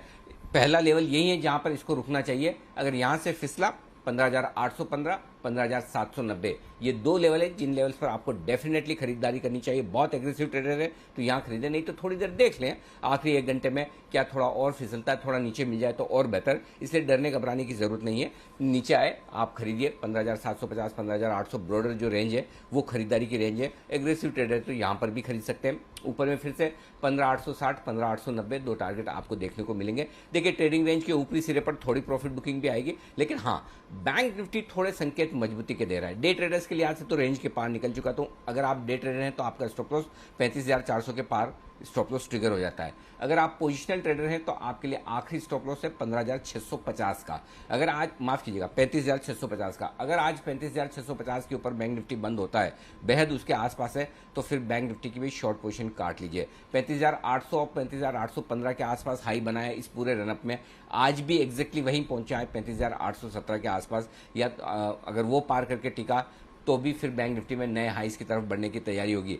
37,700 के आसपास के लाइफ टाइम हाई है बैंक निफ्टी में, वहां से आप है करीबन 2,000 पॉइंट दूर। 2,000 पॉइंट में से कम 1,000 पॉइंट की जगह बन जाएगी अगर आपको एक ब्रेकआउट मिल जाए क्लोजिंग बेसिस पर 35,650 के आसपास का। इसके ऊपर बंद होगा तो बहुत बढ़िया। नॉनदलेस अगर 35,650 बंद नहीं भी होता और 35,375 के ऊपर भी बंद होता है तब भी मजबूती है और ये रहेगी। तो बिल्कुल डरिए मत, इंट्राडे करेक्शन आएगा। ये ऐसा आप बिल्कुल ऐसा अगर आप हमेशा ये सोचेंगे कि 50 पॉइंट क्यों गिर गया, अचानक से क्या हो गया, रीजन ढूंढने जाएंगे करेंगे, ये सब होने वाला, ये सब छोड़ दीजिए। अल्टीमेटली मार्केट थोड़ा ऊपर नीचे रहेगा, लाइफ टाइम हाई के आसपास है, 16,000 के आसपास निफ्टी है। थोड़ी प्रॉफिट बुकिंग तो आएगी। 200 पॉइंट गिरना कोई बैंक निफ्टी गिरना थोड़ी, 50-75 पॉइंट गिरना कोई गिरना थोड़ी है। डरिए मत, चिंता मत करिए, आराम से पोजीशन बनाए रखें, नीचे में होल्ड करें। हाँ एक ही चीज ध्यान में रखनी कि ऊपर जो इंपॉर्टेंट लेवल है वहां पर प्रॉफिट बुक करते रहें, वापस नीचे में खरीद लें। तो बिल्कुल चिंता करने की जरूरत नहीं, नीचे में मौके ढूंढिए। और देखिए दीप 15,830-35 जो हम लेवल बोले थे सबसे पहले इंपॉर्टेंट सपोर्ट लेवल है, वही सपोर्ट लेने की कोशिश कर रहा है। और बैंक निफ्टी पर भी 35,550, 35,600 की रेंज में इंपॉर्टेंट सपोर्ट है, वहां सपोर्ट लेने की कोशिश कर रहा है। तो कोई दिक्कत वाली बात नहीं जी। बिल्कुल सर, कोई दिक्कत वाली बात नहीं है। बाजार अहम लेवल्स पर सपोर्ट भी ले रहा है। बैंक निफ्टी ज्यादा स्ट्रेंथ दिखा रहा है, निफ्टी अपने अपवर्ड रेंज पर थोड़ा मुनाफा वसूली दिखाते हुए दिख रहा है। और कुछ निफ्टी के दिग्गजों में प्रेशर आ रहा है, जैसे कि TCS, वहां पर आप वीकनेस देख रहे हैं। रिलायंस इंडस्ट्रीज यहां पर गिरावट आ रही है। HUL, इन्फोसिस, ये भी कुछ काउंटर्स हैं जहां पर वीकनेस आ रही है। तो सर थोड़े जो निफ्टी के दिग्गज शेयर्स हैं वहां पर हल्की सी गिरावट आई है, पर बैंक सहारा देते हुए दिख रहे हैं सर। देखिए दीप अच्छा पॉइंट आपने रेज किया निफ्टी के दिग्गज शेयरों में। देखिए एक सिंपल फॉर्मूला बना लीजिए, अभी आपको आईटी में लॉन्ग नहीं रहना है। आईटी शेयरों में आप हल्का रहिए। अगर आपको हेजिंग के हिसाब से शॉर्ट करना है तो आईटी शेयर शॉर्ट कर लीजिए। TCS, विप्रो वगैरह, टेक महिंद्रा, ये स्टॉक्स ऐसे हैं जो उछल कर आए तो इन्हें शॉर्ट करके आप हेज कर लीजिए। तो आईटी थोड़ा ठंडा रहेगा, पहली चीज। अच्छा मैंने आपको पूरा ये तो बता दिया कि लेवल्स क्या इंपॉर्टेंट, मैं डेटा बताना रह गया था तो आपको जल्दी से डेटा बता दूं। 15,800 क्यों स्ट्रॉन्ग सपोर्ट है। 15,800 के पुट पर 68 लाख शेयर है, 30 लाख शेयर आज ही जुड़े हैं। 15,900 हल्की रुकावट का लेवल है क्योंकि वहां पर 35 लाख शेयर पुट में है, 50 लाख शेयर कॉल्स में है और आप उससे नीचे हैं। तो 15,800, 15,900 ब्रॉड रेंज आपके लिए निफ्टी की अभी होगी। अगर 15,900 के ऊपर बंद होते हैं तो फिर 16,000 पे तो बड़ी रुकावट है ही, आप हम सभी जानते हैं। सो अभी मैं 15,800, 15,900 की रेंज लेकर चल रहा हूं निफ्टी पर डेटा के लिहाज से। अब आइए बैंक निफ्टी। बैंक निफ्टी 35,500 के ऊपर निकले हम। 35,500 के पुट पर 22 लाख शेयर हैं और 35,500 के कॉल्स पर 12 लाख शेयर, बहुत ही कम है। तो 35,500 के आसपास, 35,500 और 35,600 में जो पुट राइटिंग हुई है ये सपोर्ट का काम करेगी। तो अब बैंक निफ्टी 35,400, 35,600 की रेंज में कहीं भी आया तो यहां पर आपको शॉर्ट कवरिंग और खरीदारी तुरंत प्रभाव से आते दिखेगी। ऊपर में हल्की फुल्की रुकावट 35,700 के आसपास है, इसके पार निकलते ही आपके लिए 36,000 तक का रास्ता खुलता हुआ नजर आएगा। 35,700, 35,800 हल्की रुकावट है, उसको पार करते ही 36,000 की तरफ जाने की तैयारी ये डेटा में दिख रहा है। एक ही इंटरेस्टिंग चीज है निफ्टी में दीप, अभी भी कॉल राइटर्स बहुत है, शॉर्ट्स बहुत है। बैंक निफ्टी में पुट राइटर्स बहुत है। आज पूरी तरह से माहौल बदल गया। बैंक निफ्टी में पुट राइटिंग ज्यादा हुई है, तेजी की पोजीशन ज्यादा बनी है। निफ्टी में शॉर्ट साइड पर ज्यादा पोजीशन बनी है, कॉल राइटिंग ज्यादा हुई है। बड़े दिनों बाद ये उल्टा मंजर देखने को मिल रहा है। आमतौर पर होता ही है, कॉल राइटिंग बैंक निफ्टी में होती है और पुट राइटिंग निफ्टी में होती है। फॉर अ चेंज आज बिल्कुल माहौल उल्टा है। बैंक निफ्टी में शॉर्ट्स बने और निफ्टी में शॉर्ट्स बने और बैंक निफ्टी में दबाकर लॉन्ग पोजीशन बनी है। जी दीप। बिल्कुल, तो ये थोड़ा अलग सा ट्रेंड है, बट ज़रूर नज़र रखिए। इंटरेस्टिंग एक्शन और इंटरेस्टिंग डेटा बाजार में बनते हुए दिख रहा है, पर बैंक निफ्टी अच्छी मूव के लिए तैयार है। निफ्टी फिलहाल अपने सपोर्ट पर फिसलते हुए दिखाई। दिन की बढ़त गवाई है, बट ऑलमोस्ट नए रिकॉर्ड पर पहुंचने के बाद आपने मुनाफा वसूली देखी है। और एक स्टॉक जिसका सबसे बड़ा योगदान है इस समय गिरावट में, वेटेज उतनी ज्यादा नहीं है, वेटेज है वैसे इसकी डिसेंट, बट उतनी नहीं है, बट डेफिनेटली गिरावट काफी बड़ी आई है। 10% ऑलमोस्ट वायदा बाजार में सर्किट लगाने के लिए तैयार है टाटा मोटर्स। ऐसा क्या हो गया टाटा मोटर्स जो इमीडिएटली इतनी बड़ी गिरावट आती हुई दिखी है? कुशल गुप्ता तैयार है हमारे साथ बताने के लिए। कुशल, बताइए ऐसा क्या हो गया है टाटा मोटर्स में? बिल्कुल, तो लगातार गिरावट जो है हमें आज इस स्टॉक में देखने को मिल रही है और जिस तरह से अपडेट आते हुए दिखे कंपनी की तरफ से, वो थोड़े से जो है निवेशकों को परेशान कर रहे हैं। इनफैक्ट यहाँ पर अगर आप सबसे पहले जो रीज़न है टाटा मोटर्स की गिरावट का, वो ये है कि Q1 Q2 में ये नेगेटिव एबिट मार्जिन एक्सपेक्ट करके चल रहे हैं और 1 अरब पाउंड का जो कैश आउटफ्लो है वो संभव है, वो एक्सपेक्टेशंस लगा रहे हैं। पहला रीज़न तो ये है। इनफैक्ट यहाँ पर इसके पहले FY21 में उन्होंने जो एबिट मार्जिन बताई थी वो भी मैं आपको बता देता हूँ। मोर देन इक्वल टू 4% की एबिट मार्जिन FY21 के लिए वो उन्होंने गाइड की थी और फ्री कैश फ्लोज का वो ब्रेक इवन एक्सपेक्ट करके चल रहे थे। तो उसके मुकाबले अगर आप अभी देखें तो Q1 और Q2 में यहाँ पर एक्सपेक्टेशंस जो बन रही है वो टाटा मोटर्स की तरफ से वो नेगेटिव साइड पर देखने को मिल रही है। इनफैक्ट यहाँ पर दूसरा जो बड़ा कारण है वो है चिप शॉर्टेज का, और चिप शॉर्टेज वो ये एक्सपेक्ट करके चल रहे हैं कि यहाँ पर जो इनकी होलसेल वॉल्यूम है Q1 के मुकाबले जो Q2 में ज़्यादा चिप शॉर्टेज होती हुई दिखेगी। ये एक बड़ा ट्रिगर जो है इनकी तरफ से ये डेवलप हो रहा है, क्योंकि आमतौर पर हम एक्सपेक्ट करते हैं कि क्वार्टर ऑन क्वार्टर बेसिस पर चिप शॉर्टेज की जो परेशानी है वो कम होती हुई दिखेगी, बट उसके विपरीत यहाँ पर ये एक्सपेक्ट कर रहे हैं कि Q2 में चिप शॉर्टेज Q1 के मुकाबले ज़्यादा होगी। इससे इनकी जो होलसेल वॉल्यूम है वो उनके जो पहले से प्लान्ड होलसेल वॉल्यूम्स के लेवल्स थे उससे 50% कम रह सकती है। तो ये जो दो बड़े कारण हैं, इसकी वजह से कहीं ना कहीं निवेशकों को जो है यहाँ पर गिरावट हमें देखने को मिल रही है, जिस तरह से इनके तरफ से ये अपडेट आते हुए नजर आए हैं। बिल्कुल, तो एक तरह से बाजार को चौंकाने वाला अपडेट आते हुए दिखा है। चिप शॉर्टेज की वजह से वॉल्यूम्स पर असर पड़ेगा। होलसेल वॉल्यूम्स जो पहले अनुमान था उससे 50% कम रह सकते हैं कंपनी की तरफ से, और कैश फ्लो पर भी नेगेटिव इफेक्ट आते हुए दिखेगा। और साथ ही आप देखेंगे कि negative EBIT margins company expect कर रही है इस समय। पहले 4% के करीब मार्जिन की रेंज एक्सपेक्टेशन थी, अब नेगेटिव टेरिटरी में आते हुए दिख सकते हैं। तो बड़ा इंपैक्ट टाटा मोटर्स की तरफ आते हुए दिख रहा है। फिलहाल लगभग 10% की गिरावट ये काउंटर दिखाते हुए दिखा है। वायदा कारोबार में सर्किट नहीं लगा, थोड़ी वहां से रिकवरी हो गई, बट अभी भी 8.5% नीचे है। सुमित जी, लगातार चर्चा होती है टाटा मोटर्स पर, आज ऑफ कोर्स इस खबर का ही ट्रिगर है। सपोर्ट किधर आते हुए दिखता है सर स्टॉक के लिए? 100% दीपांशु, खबर का ही असर है। स्टॉक के अंदर ऊपरी लेवल से बहुत शार्प सेलिंग देखने को मिली है। चार्ट के ऊपर जो इमीडिएट सपोर्ट है वो 310 और 300 के पास है। 310 और दूसरा सपोर्ट 300 के पास है। अगर ये सपोर्ट टूटे तब तो गिरावट और बढ़ेगी, नहीं तो गिरावट बस इतनी गिरावट होकर तो यहीं पे रुक जाना चाहिए और यहाँ से वापस से रिबाउंड और रिवर्सल देखने को मिलना चाहिए। तो फ्रेश सेलिंग ना करें इन लेवल से। 310 का सपोर्ट टूटता है तो 300 और फिर नीचे के लेवल देखने को मिलेंगे, नहीं तो यहाँ से वापस यू टर्न मार सकता है स्टॉक। ओके, तो नजर रखिए 310 और फिर 300 कुछ अहम सपोर्ट्स निकल कर आते हैं। फिलहाल इस लेवल पर सपोर्ट लेने की कोशिश कर रहा है, हल्की सी रिकवरी हुई है निचले स्तरों से। चोपड़ा साहब, कोई राय टाटा मोटर्स पर? ये जो अपडेट आया है, नेगेटिव एबिट मार्जिन की गाइडेंस दे रहे हैं, चिप शॉर्टेज की वजह से परेशानी होगी और वॉल्यूम्स में भी बड़ी गिरावट आ सकती है जो पहले अनुमान लगाया था। क्या राय बनती है सर? देखिए, फ्रेश एंट्री की तो बिल्कुल नहीं बनती और मेरे अंदाजे से थोड़ा सा वेट करना चाहिए और देखना चाहिए, क्योंकि इतनी बड़ी दिग्गज कंपनी है और अब अनलॉक के साथ जिस तरीके से जो सेल्स नंबर्स भी अपवर्डली रिवाइज होने के चांसेस बहुत अच्छे हैं, तो मुझे लगता है कि इसके अलावा भी कुछ है जो शायद हम नहीं जानते, जो मार्केट जानता है। चिप शॉर्टेज तो सारी ही कंपनीज फेस कर रही हैं, तो उस हिसाब से तो मारुति को भी गिरना चाहिए था और दूसरी कंपनीज को भी गिरना चाहिए था, मगर ऐसा फॉल हमने नहीं देखा, ऐसा सडन फॉल। तो चिप शॉर्टेज आज नहीं हुआ है, मुझे लगता है कि पिछले 4 से 5 महीने या 6 महीने से चिप शॉर्टेज चल रहा है और देयर इज समथिंग एल्स। तो नो डाउट फ्रेश एंट्री बिल्कुल नहीं बनती, बिल्कुल अभी कूद के खरीदने की आवश्यकता नहीं है, थोड़ा सा वेट एंड वॉच करना चाहिए। I am sure Tata Motors का कंपनी का क्लैरिफिकेशन आएगा और उसके पश्चात ही कोई डिसीजन लेना चाहिए। मगर मुझे लगता है कि कोई ऐसी और खबर है, अगर बहुत नेगेटिव होगा तो हम लोग भी एग्जिट ही रिकमेंड करेंगे, मगर फ्रेश एंट्री तो बिल्कुल भी अभी नहीं बनती।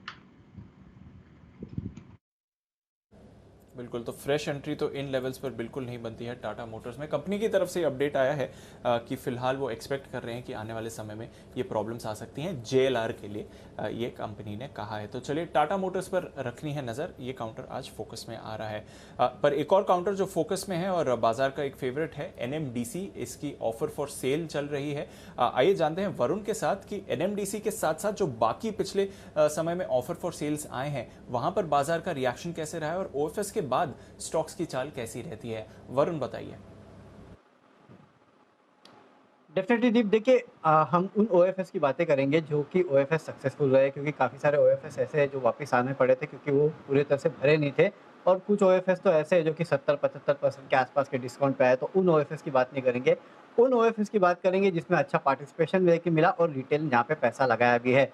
तो ऐसे 14 OFS है जो जनवरी से अब तक आए हैं, और इंटरेस्टिंग ये है कि जितने भी OFS आए जिसमें भी लोगों ने पैसा लगाया, वहां से सभी की सभी स्टॉक प्राइस जो है OFS प्राइस से ऊपर ट्रेड कर रही है। हालांकि नो डाउट ये बात सही है कि मार्केट खुद लाइफ हाई पे ट्रेड कर रहा है, तो सभी स्टॉक में तेजी तो देखने मिल रही है, लेकिन OFS में रिटेल निवेशकों ने जम के कमाई की है। इनफैक्ट इन 14 में से 11 OFS अगर आप देखेंगे तो इन कंपनियों की जो अलॉटमेंट प्राइस थे वो दरअसल फ्लोर प्राइस के ऊपर थे। केवल 3 कंपनियां ऐसी थी जिनके अलॉटमेंट प्राइस फ्लोर प्राइस के नीचे थे, बाकी सब के सब फ्लोर प्राइस के ऊपर थे। इस तरह का रिस्पॉन्स इन कंपनियों को मिला था। अगर आप औसतम रिस्पॉन्स देखेंगे या फिर औसतम रिटर्न देखेंगे इन 14 कंपनियों में किस तरह का निवेशकों को मिला है, तो करीब 29% के आसपास के रिटर्न जो है वो ऑन एन एवरेज इन 14 कंपनियों में OFS के बाद इन्वेस्टर्स को मिले हैं। सबसे अच्छा रिटर्न दिया सेल ने करीब 90% के आसपास का, शैल भी करीब 80% के आसपास का, डिशमैन इस कंपनी का OFS पहले अनसक्सेसफुल रहा था, फिर से आया और उसके बाद सक्सेसफुल रहा, और तब से अब तक स्टॉक में करीब 50% के आसपास की रैली देखने मिली है। तो OFS के बाद स्टॉक्स में अच्छी खासी तेजी आई है। वैसे तो माना जाता है कि OFS में जो प्रमोटर्स है वो हाई प्राइस पे माल बेच के निकल जाते हैं और पैसे जुटा लेते हैं, लेकिन रिटेल निवेशक देखिए वो यहाँ पे पैसे लगाते हैं और स्मार्ट है, जो कि 25-30% के आराम से रिटर्न जो है वो OFS के बाद कमा के निकल गए हैं। बिल्कुल, तो जो सक्सेसफुल OFS रही हैं वहाँ पर देखिए एक बढ़िया रिटर्न्स आपको मिले हैं। सेल पर नजर डालिए, 90% से ज़्यादा के रिटर्न्स आपको OFS के बाद मिल चुके हैं। शेल्बी में भी 80% रिटर्न्स मिले हैं, डिशमन 50% रिटर्न्स आपको दिखा चुका है। तो कुछ बढ़िया OFS जहाँ पर अगर आप सही समय पर पैसा लगाएं तो एक अच्छा मौका बन सकता है। और ऑफकोर्स NMDC पर भी हमारी नज़र है। चोपड़ा साहब क्या राय देंगे, NMDC OFS के जरिए जो मौका मिल रहा है उसमें क्या भाग लेना चाहिए? और जैसे NMDC की बात कर रहे थे, नॉन रिटेल हिस्सा पूरा भर चुका है, थोड़ी देर पहले अपडेट आया था 60% भरा था, अब नॉन रिटेल हिस्सा तो पूरा भर चुका है। कल देखते हैं रिटेल सब्सक्रिप्शन कैसा रहेगा, बट क्या राय देंगे NMDC पर सर? जिस तरीके की इसमें गिरावट आई है, मुझे लगता है जो OFS है उस भाव पे ही आपको मिल जाएगा या उससे नीचे में मिल जाएगा। तो मेरे हिसाब से रिटेल को ऐसा अभी पार्टिसिपेट करने की आवश्यकता नहीं है और आपको ये स्टॉक 160, 50 और 60 के बीच में मिलेगा और वहाँ पर एक बहुत अच्छी बाइंग अपॉर्चुनिटी होगी। अगेन आई एम रीआइटरेटिंग, NMDC अगर किसी को लॉन्ग टर्म के लिए खरीदना है और 50 और 60, 150 और 160 के बीच में मिलता है, तो बहुत ही अच्छा कंपनी है। अगर आप देखें तो इसका करीब 34-35 का EPS निकल के आता है और बहुत अच्छी प्रॉफिटेबिलिटी शो करी है रिजल्ट्स में और डिविडेंड यील्डिंग कंपनी है। तो थोड़ी गिरावट आ रही है जो कि एक नॉर्मल प्रॉफिट बुकिंग भी है। अच्छी तेज़ी देखने को मिली थी इसमें, 213-14 के करीब गया था। तो अगर आपको 160-50 के बीच में मिल जाता है तो बिल्कुल लेना बनता है, मगर अभी OFS के जरिए एंट्री लेने का कोई सेंस नहीं लगता। चलिए, थोड़ा और गिर सकता है, 160 के करीब एक अच्छा एंट्री का मौका बनेगा NMDC में। अब देखते हैं वो लेवल्स आते हैं कि नहीं, क्योंकि स्टॉक बढ़िया मोमेंटम में रहा है। पर फिलहाल नॉन रिटेल हिस्सा पूरा भरते हुए आपको दिख रहा है। कल रिटेल के लिए खुलेगा मौका, इस पर भी आप रख सकते हैं नज़र। एनएमडीसी पर अपडेट आपके लिए। जून में जीएसटी कलेक्शन 92,850 करोड़ का आते हुए दिखा है, 1 लाख करोड़ से नीचे का है। डेफिनेटली बाजार उसके आसपास का एक व्यू बना रहा था, बट करीब 92,850,000 करोड़ का आपको जून में जीएसटी कलेक्शन आते हुए दिख रहा है। तो ये एक और अपडेट आपके लिए इस समय जहां तक बाजार की बात है, और काफ़ी क्लोजली ट्रैक होता है GST collection data. 1 lakh crore, 1 lakh 10 crore, 1 lakh crore 10,000 के आसपास जो फिगर आता है उससे बाजार काफ़ी खुश रहता है। फिलहाल जून का कलेक्शन 92,850 करोड़ का आते हुए दिखा है। कई राज्यों में अभी भी आंशिक लॉकडाउन लगा हुआ है। इकोनॉमिक स्थिति पर आपने कई जगहों पर अभी भी दबाव देखा हुआ है, पर जून का जीएसटी कलेक्शन डेटा आपके सामने आता हुआ इस समय एक और इम्पॉर्टेंट फैक्टर जहां पर रखनी चाहिए आपको नज़र। आइए कुछ और स्पेसेस जहां पर रखनी है नज़र, मूवमेंट आते हुए दिख रहा है सुबह से। यूपीएल इस पर अच्छा एक्शन बनते हुए दिखा है। चलते हैं आशीष के पास जानने के लिए कि यूपीएल के लिए कुछ बेहतरीन ट्रिगर्स क्या हैं। आशीष बताइए। दिपांशु, साल की शुरुआत से अगर आप देखें तो स्टॉक ने करीब 70% के रिटर्न दिए, और इसके पीछे का बड़ा कारण ये है कि वित्त वर्ष FY21 में अगर आप देखें तो कंपनी ने अपनी गाइडेंस के से ज्यादा जो है बेहतर प्रदर्शन किया। FY21 में अगर आप देखें तो करीब 10 से लेके 12% एबिटा ग्रोथ का गाइडेंस था, उसके मुकाबले अगर आप देखें तो 15% की जो ग्रोथ है वो दर्ज होते हुए नजर आई। उसके अलावा भी अगर आप देखें तो जो कंपनी है अब स्ट्रैटेजिकली हाई मार्जिन प्रोडक्ट्स पर, हाई मार्जिन बिजनेसेस पर ज्यादा फोकस करते हुए नजर आ रही है। अरिस्टा का जो इन्होंने अधिग्रहण किया था वहां पर जो कंपनी अनुमान लगाकर चल रही थी उससे ज्यादा फायदा होते हुए नजर आ रहा है। आई में $35 करोड़ के आसपास का जो है गाइडेंस दिया था कि फायदा देखने को मिलेगा अरिस्टा के इंटीग्रेशन के बाद, हालांकि इससे कहीं ज्यादा करीब $44 करोड़ का जो है ये फायदा होते हुए नजर आया। सिर्फ इतना ही देखिए, प्रीवियस परफॉर्मेंस तो काफी बढ़िया देखने को मिला था, और पिछले साल मार्च के निश्चित तरह से अगर आप देखें तो स्टॉक में काफी बढ़िया और शानदार तेजी देखने को मिली। लेकिन आगे के ग्रोथ प्रोस्पेक्ट्स और आउटलुक को लेकर भी जो है मैनेजमेंट की कमेंट्री काफी सपोर्टिव है। सबसे पहली बात, क्योंकि इस बार ऐसा अनुमान लगाया जा रहा है कि सामान्य मानसून होगा, अच्छा मानसून होगा, तो इसका सीधा असर जो है पूरे एग्रोकेमिकल सेक्टर पर देखने को मिल रहा है। पूरे विश्व भर में अगर आप देखें तो ग्लोबल पैंडेमिक के बाद अब तेज रिकवरी देखी जा रही है, तो इसका भी फायदा होगा, क्योंकि इंडियन मल्टीनेशनल कंपनी है तो प्रेजेंस अक्रॉस द नेशन इसकी, तो इसका भी एक बेनिफिट देखने को मिलता है। और इस वित्त वर्ष के लिए भी जो गाइडेंस है वो भी काफी बढ़िया है, करीब 7 से लेकर 10% की जो है टॉप लाइन ग्रोथ की गाइडेंस दे रहे हैं। और एबिटा ग्रोथ भी अगर आप देखें तो पिछले साल के बराबर ही देखने को मिलेगी, 12 से 15%। यानी कुल मिलाकर देखा जाएगा तो देखिए प्रीवियस परफॉर्मेंस तो काफी दमदार था, इसके लिए अच्छी तेजी थी, लेकिन आगे का जो ग्रोथ आउटलुक है, गाइडेंस है, वो भी सपोर्टिव नजर आ रही है। तो चलिए, ये है आपके लिए यूपीएल पर इस समय कुछ ट्रिगर्स जहां पर आपको एक्शन होते हुए दिख रहा है। किरण जी, चार्ट देखकर बताएं यूपीएल की। माफ कीजिए किरण जी, तो सिर्फ स्पेशल पिक के लिए आए थे। किरण जी स्पेशल पिक के लिए आए थे सिर्फ, मुझे लगा शो में भी हैं। वागले साहब जरा चार्ट देखकर बताएं यूपीएल की। थोड़ा रेंज है, रेंज में अटका हुआ है 800 के ऊपर कुछ समय से, बट यहां से कैसा मूवमेंट एक्सपेक्ट करना चाहिए सर? दीपांशु, आपने सही कहा, 810 का वो लेवल है जो अगर फोर्स से निकाल देता है तो मेरा व्यू बुलिश होगा। फिलहाल मेरा व्यू बेरिश भी नहीं है, मुझे लगता है 790 785 का बॉटम है वो भी ब्रेक नहीं होना चाहिए, तो हल्का सा साइडवेज विद द मार्केट, ये मेरा मानना है। 810 के ऊपर सस्टेन करता है और अगर वॉल्यूम्स आएंगे तो बड़ी वाली मूव आएगी, बट एज ऑफ नाउ मुझे कुछ इसमें करना नहीं है, कोई व्यू ही नहीं है, साइडवेज है।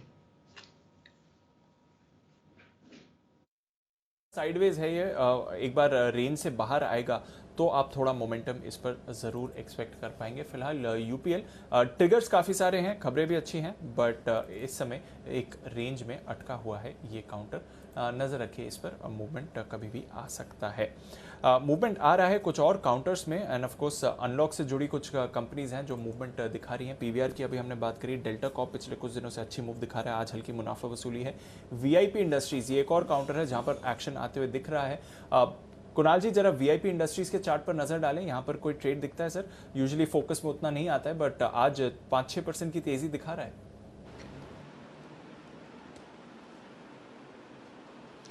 देखिए, चार्ट बहुत अच्छा है दीपांशु, और जैसा मैं अभी कह रहा था कि मुझे ऐसा लगता है कि सभी लोग बाहर घूमने जा रहे हैं, और ऐसा होगा तो वीआईपी में आपको एक तेजी देखने को मिलेगी। चार्ट बहुत अच्छा है, केवल एक रेजिस्टेंस सामने नजर आती है 420 रुपए के आसपास। 420 का लेवल निकलते ही इसमें फिर 470 तक की जगह बिल्कुल खाली हो जाएगी, और मुझे लगता है 420 के ऊपर इसको बाय करके चलना चाहिए। स्ट्रक्चर बहुत अच्छा है, 420 का ब्रेकआउट आए बाय करें वीआईपी।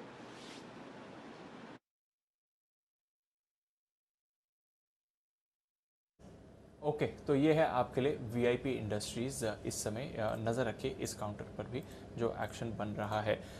टाटा मोटर्स थोड़ा संभलते हुए दिख रहा है, बट एक शार्प कट आपको आते हुए दिखा है इस समय, जब से कंपनी ने कहा है कि आने वाले समय में थोड़े चैलेंजेस दिख रहे हैं, स्पेशली एबिट मार्जिन्स को लेकर। अनिल जी, आपसे भी जानना था टाटा मोटर्स, क्योंकि हाईली ट्रैक स्टॉक है, बाजार को काफ़ी पसंद है, ये जो अपडेट आया उससे जो रिएक्शन मिला है, कैसे समझना चाहिए सर इसे और स्टॉक को?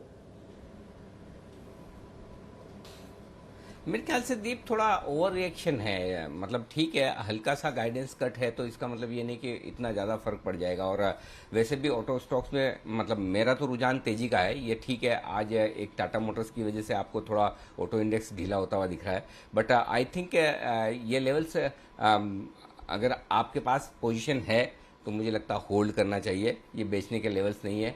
बहुत एग्रेसिव ट्रेडर हैं तो हल्की फुल्की खरीदारी भी कर सकते हैं। आज का लो का स्टॉप लॉस समझ लीजिए, मेरे ख्याल से 312 के आसपास का लो बनाया, तो 8-10 रुपए की रिस्क अगर आप लेने के लिए तैयार हैं तो थोड़ी बहुत खरीदारी भी की जा सकती है। देखिए, बाजार तेजी के मूड में है और तेजी के मूड में अगर कोई इस तरह की खबर में एक अच्छी क्वालिटी के स्टॉक में शार्प कट आता है तो वो कट आपको खरीदारी का मौका देता है, न कि बिकवाली का। तो इसलिए कोई बहुत मुझे नहीं लगता कि डरने घबराने की जरूरत है। हाँ, ये जरूर है कि आप जिस तरह से पहले एक तरफा बड़ी तेजी की शायद उम्मीद कर रहे हो तो उसके बजाय रफ्तार आपकी धीमे पड़ जाएंगी। लेकिन आप एक चीज समझ लीजिए, चाहे हमारे लोकल मार्केट्स हो चाहे ग्लोबल मार्केट्स हो, इकोनॉमिक रिकवरी बहुत स्ट्रांग है। और ऐसे में अगर एक्सपेक्टेशन टाटा मोटर्स आपकी लो कर देता है, कम कर देता है, और उस फिर कम एक्सपेक्टेशन पर अगर डिलीवर करता है या उम्मीद से बेहतर डिलीवर कर सकता है तो फिर बाद में क्या होगा वो आप सोच सकते हो। तो ये पूरी जो कमेंट्री है ये इन्वेस्टर्स के लिए, ट्रेडर्स के लिए ठीक है। 320 वाला 330 हो जाए, 35 हो जाए, 315 हो जाए, कोई बहुत बड़ी बात नहीं है। लेकिन मुझे लगता है कि इन्वेस्टर्स को ऐसे डरने घबराने की जरूरत नहीं। हाँ, आपको डरना दो कंडीशन में चाहिए। एक, या तो आपको बाजार ही बहुत खराब लग रहे हो, तब तो आपको टाटा मोटर्स नहीं खरीदना है। दूसरा, अगर आपको लगता है कि न तो यूरोप में रिकवरी होगी, न अमेरिका में होगी, न चीन में होगी, न हिंदुस्तान में होगी, तब फिर टाटा मोटर्स क्यों खरीदना। तो मुझे नहीं लगता डरने की जरूरत है। 10% 12% जब इस तरह के बढ़िया स्टॉक नीचे गिरते हैं तो वो खरीदारी का मौका देते हैं, बिकवाली का नहीं। तो इसलिए चिंता मत कीजिए, अगर आपके पास डिलीवरी है आराम से होल्ड करके रखिए। एग्रेसिव ट्रेडर्स हैं, डे लो पर स्टॉप लॉस रख के आप पोजीशन ले सकते हैं। बहुत ज़्यादा चिंता करने की जरूरत नहीं जी। तो मेरा व्यू थोड़ा सा टाटा मोटर्स में कॉन्ट्रा है, मैं बहुत ज़्यादा खराब नहीं देखा इसे। चलिए, तो बहुत ज़्यादा खराब नहीं है। अंडर प्रॉमिस ओवर डिलीवरिंग की भी सिचुएशन आपको आती हुई दिख सकती है। नजर रखिए टाटा मोटर्स पर, अपडेट आया है, थोड़ा ओवर रिएक्शन हो चुका है बाजार पर। मौजूदा स्तरों पर आप खरीदारी भी कर सकते हैं अगर चाहें, और जो इन्वेस्टर्स हैं वो तो इसे होल्ड भी कर सकते हैं। टाटा मोटर्स शार्प रिएक्शन के बाद थोड़ा संभलते हुए भी आपको दिख रहा है इस समय काउंटर। ये आपको डेवलपमेंट देखना है। ठीक है, तो टाटा मोटर्स पर नज़र बनी हुई है, बट डेफिनेटली टाटा मोटर्स की खबर आने के बाद हमने देखा कि थोड़ा नेगेटिव रिएक्शन आया था, वहाँ से फिर बाजार भी संभलते हुए दिख रहे हैं और कुछ ऑटो स्टॉक्स में भी आपको वापस मोमेंटम आते हुए दिख रहा है इस समय। चलिए नज़र डालते हैं कुछ और स्पेसेस पर जहां पर आप आज सुबह से ही मूवमेंट आते हुए दिख रहे हैं। एक बड़ी खबर आती हुई दिखी कल बाजार बंद होने के बाद। एम्फी ने अपनी रीक्लासिफिकेशन करी है। जो मार्केट कैप के बेसिस पर स्टॉक्स का डिवीजन होता है वो रीक्लासिफिकेशन है, साल में 2 बार होता है। तो इस बार लेटेस्ट रीक्लासिफिकेशन में क्या बदलाव हुए हैं और कहां पर रखनी है नजर, ये जानते हैं देवांशी के साथ। देवांशी, बताइए क्या बदलाव हुए हैं एम्फी की तरफ से। बिल्कुल दीपांशु, जैसे कि आपने कहा, ये जो एम्फी का रिक्लासिफिकेशन है हम देखते हैं कि साल में 2 बार होता हुआ दिखता है, और ये जो है ये सेकेंड हाफ के लिए जो नई लिस्ट है वो जारी होती हुई दिखी है। मैं आपको ये भी बता दूं कि जो टॉप 100 स्टॉक्स होते हैं मार्केट कैप वाइज, वो लार्ज कैप में आते हैं। 100 से लेके 250 तक वाले जो स्टॉक्स होते हैं वो मिड कैप में जाते हैं और बाकी सारे स्मॉल कैप कैटेगरी में शामिल होते हुए दिखते हैं। अब ये जो मार्केट कैप है वो पिछले 6 महीने के एवरेज मार्केट कैप को कैलकुलेट किया जाता है और उस हिसाब से उसको रिक्लासिफाई किया जाता है। सबसे पहले मैं आपको ये बता दूं कि जो स्टॉक्स ऐसे हैं जो मिड कैप कैटेगरी में थे लेकिन अब वो बढ़कर लार्ज कैप में आ चुके हैं क्योंकि स्टॉक की जो मार्केट कैप है वो बढ़ चुके हैं। उसमें NMDC, Apollo Hospital, Cholamandalam Finance, SAIL, Bank of Baroda, Adani Total Gas और हनीवेल ऑटोमेशन के स्टॉक्स हैं। इसके साथ ही वो स्टॉक्स जो ऑलरेडी लार्ज कैप में थे लेकिन अब उनका मार्केट कैप कम हो चुका है, मिड कैप में शामिल होते हुए दिख रहे हैं। उसमें PI industries, IGL, Petronet LNG, Alkem labs और एबॉट इंडिया, साथ ही HAL जैसे स्टॉक्स हैं।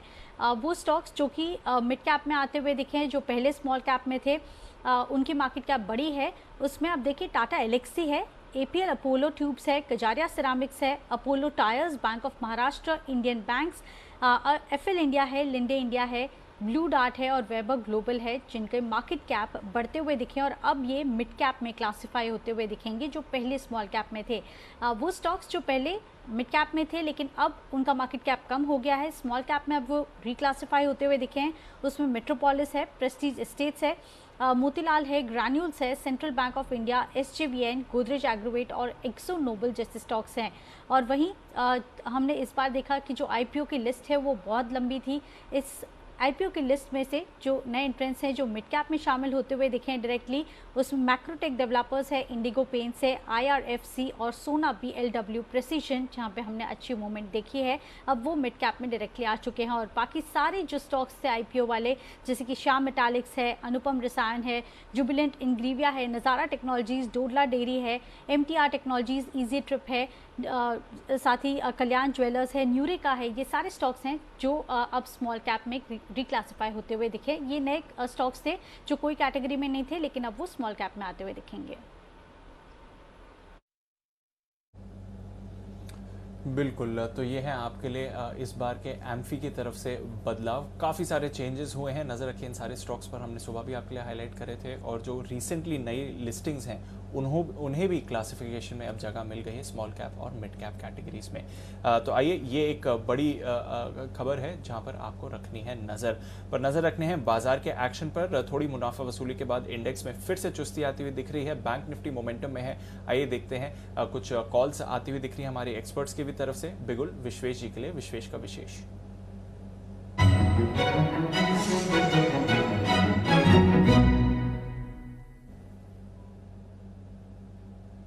बताएं सर। दीपांशु, देखिए कल हमने बैंक निफ्टी पे 35,300 का कॉल ऑप्शन दिया था जब बैंक निफ्टी 35,000 के आसपास था, और मेरा ये क्लियर स्टैंड था कि बैंक निफ्टी 36,000 की ओर जा रहा है। आज के दिन में अभी जो ये पुल बैक आया है, ये पुल बैक में एक चीज क्लियर हो गई है कि put writers are very very strong. Bank Nifty में 23,90,000 का पुट है, राइट हुआ है, और ये पुल बैक में कहीं पे भी अनवाइंडिंग हुई। दैट मीन्स दैट नाउ जो कॉल राइटर्स है they will have to start unwind their position. 36,000 के कॉल में 20 लाख शेयर का ओपन इंटरेस्ट है। मुझे लगता है this guys are gonna unwind their position very sharply. So करना यह है, आपको इन द मनी कॉल खरीदना है। बैंक निफ्टी का 35,500 का कॉल ऑप्शन जो 330 के आसपास मिल रहा है, मुझे लगता है हाई कन्विक्शन से इसको खरीदना चाहिए। और जिस हिसाब से सेटअप है दीपांशु, मुझे लग रहा है यहाँ पे थोड़ा सा वाइड स्टॉप लॉस रखे 250 का, लेकिन मुझे टारगेट जो बन रहे हैं वो 500 और 650 के बन रहे हैं। तो basically what I am saying is that bank Nifty will shoot above 36,000 because of the strong put writing, और जो कॉल राइटिंग है वो अभी तक अनवाइंड नहीं हुई है। तो मुझे लगता है बैंक निफ्टी में 35,500 का कॉल ऑप्शन 330 के पास खरीदना चाहिए। थोड़ा नीचे मिले तो और ऐड करना चाहिए। Bank Nifty is looking stellar, और मुझे लगता है कि यहां से एक्सपायरी के लिए शायद 36,000 के और ऊपर जा सकता है। बिल्कुल, तो बैंक निफ्टी पर एकदम परफेक्ट कैलकुलेशन आती हुई दिख रही है ऑप्शंस के लिहाज से विश्वेश जी की तरफ से। और 2:30 बजे भी दीप हम यही बात कर रहे थे कि देखिए डरिए घबराइए मत। दिन के लो पॉइंट पर उस वक्त बाजार आता हुआ दिख रहा था 15,825-30 के आसपास, और निफ्टी भी और बैंक निफ्टी भी 35,600 के आसपास। तो ठीक है, थोड़ा बहुत ऊपर नीचे होगा दिन के दौरान। अभी मोमेंटम तेजी का है, डिप का इस्तेमाल खरीदारी करने के लिए करें, ये ज़्यादा बेहतर होगा आपके लिए। तो डरने की ज़रूरत नहीं है, इसमें कोई चिंता वाली बात है नहीं। आइए इस बीच करेंसी मार्केट में थोड़ा सा एक्शन नेगेटिव साइड पर है। 74.60 कल से आज में 30 पैसा और निकल गया रुपया, यानी कि 30 पैसा कमजोर हुआ है डॉलर के सामने। तो करेंसी मार्केट में कमजोरी होती दिख रही है। जिस तरह से कच्चे तेल के दाम बढ़ रहे हैं, हमारा इंपोर्ट बिल बढ़ रहा है, तो उसको देखते हुए थोड़ा करेंसी मार्केट में कमजोरी होती हुई दिख रही है इस वक्त आपको। लेकिन ओवरऑल रुझान आपके लिए बाजार में तेजी की तरफ बनता हुआ दिख रहा है। आइए बढ़ेंगे आगे, और कुछ और स्टॉक्स हैं जहां पर भरपूर एक्शन आपको नजर आ रहा है।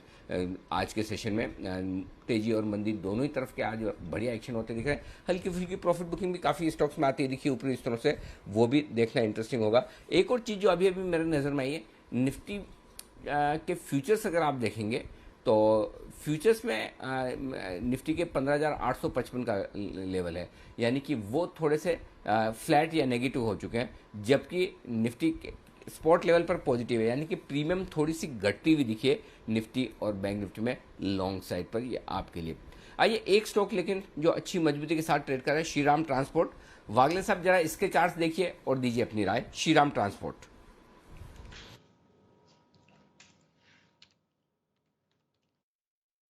अनिल जी, इसका पैटर्न मॉर्निंग में तो मुझे अच्छा लग रहा था, लेकिन अभी थोड़ा सा करेक्शन आया है। पोजिशनली अभी भी लिया जा सकता है। 1500 का मेरा टारगेट होगा, 1390 का स्टॉप लॉस होगा। ये पोजिशनल व्यू है।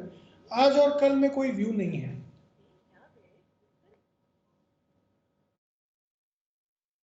चलिए आज और कल के लिए फिलहाल इंतजार करें, हड़बड़ी और जल्दबाजी ना करें, उसके बाद देखते हैं क्या कुछ होता है।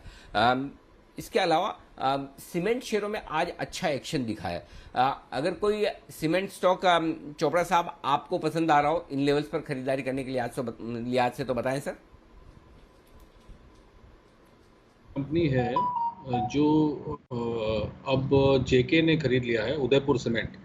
इस स्टॉक में कभी 2 दिन से काफ़ी अच्छा एक्शन देखने को मिल रहा है, मगर अब इस कंपनी के जो फंडामेंटल्स हैं कम्प्लीटली बदल चुके हैं, क्योंकि अब ये जो इसकी शेयर होल्डिंग है वो जेके ने टेक ओवर कर लिया है। तो एक तो ये रिकमेंड करना चाहूँगा मैं।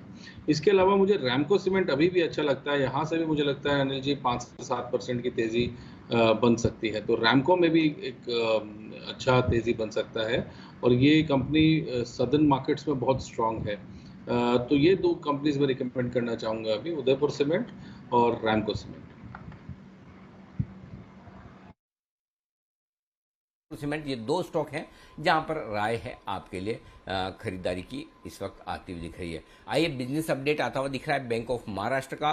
पहली तिमाही में ग्रॉस एडवांसेस 14% बढ़कर आए हैं। जी हाँ, एडवांसेस के बढ़ने की रफ्तार डबल डिजिट में, मिड डबल डिजिट में होती हुई दिख रही है लगभग सारी बैंकों के, और बैंक ऑफ महाराष्ट्र भी वैसा ही प्रदर्शन करता हुआ दिख रहा है। और डिपॉजिट भी 14%। तो डिपॉजिट यानी कि जो इनके पास पैसा आया है कस्टमर से, और एडवांसेस यानी कि जो पैसा इन्होंने दिया है कस्टमर्स को लोन के तौर पर, दोनों में लगभग बराबर का एक्शन आपको देखने को मिलेगा।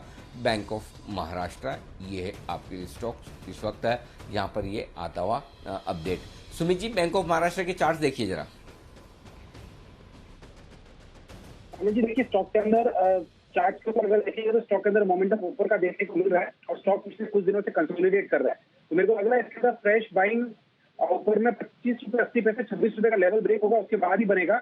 एग्जिस्टिंग पोजीशन खोल करके चल सकता है। नीचे में 24 साढ़े 24 के आसपास का सपोर्ट है। अगर ये लेवल टूटते हैं तब तो गिरावट आएगी, नहीं तो पोजीशन खोल करके चल सकता है। तो ये है आपके लिए बैंक ऑफ महाराष्ट्र पर राय। आइए वक्त है बैन से बेनिफिट का। आशीष चतुर्वेदी है हमारे साथ तैयार।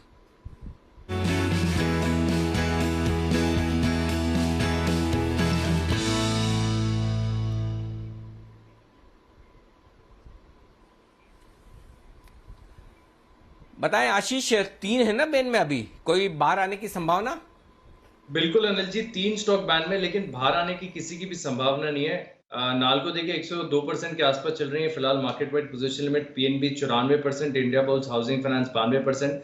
तो किसी भी स्टॉक की मार्केट वाइड पोजीशन लिमिट जो है 80% से नीचे नहीं आई है, तो तीनों स्टॉक जो है वो बैन में बने रहेंगे। लेकिन फ्रेश एंट्री होने जा रही है एनएमडीसी की। यहाँ पर अगर आप देखें तो मार्केट वाइड पोजीशन लिमिट ने 95% के मार्क को क्रॉस कर दिया है। फिलहाल चल रही है 110% के आसपास, 111% ही हो गई है अब। तो एनएमडीसी तो पक्का हो गया कि स्टॉक बैन में आएगा। बाकी के जो 3 स्टॉक हैं बैन में, वो बैन में बने रहेंगे।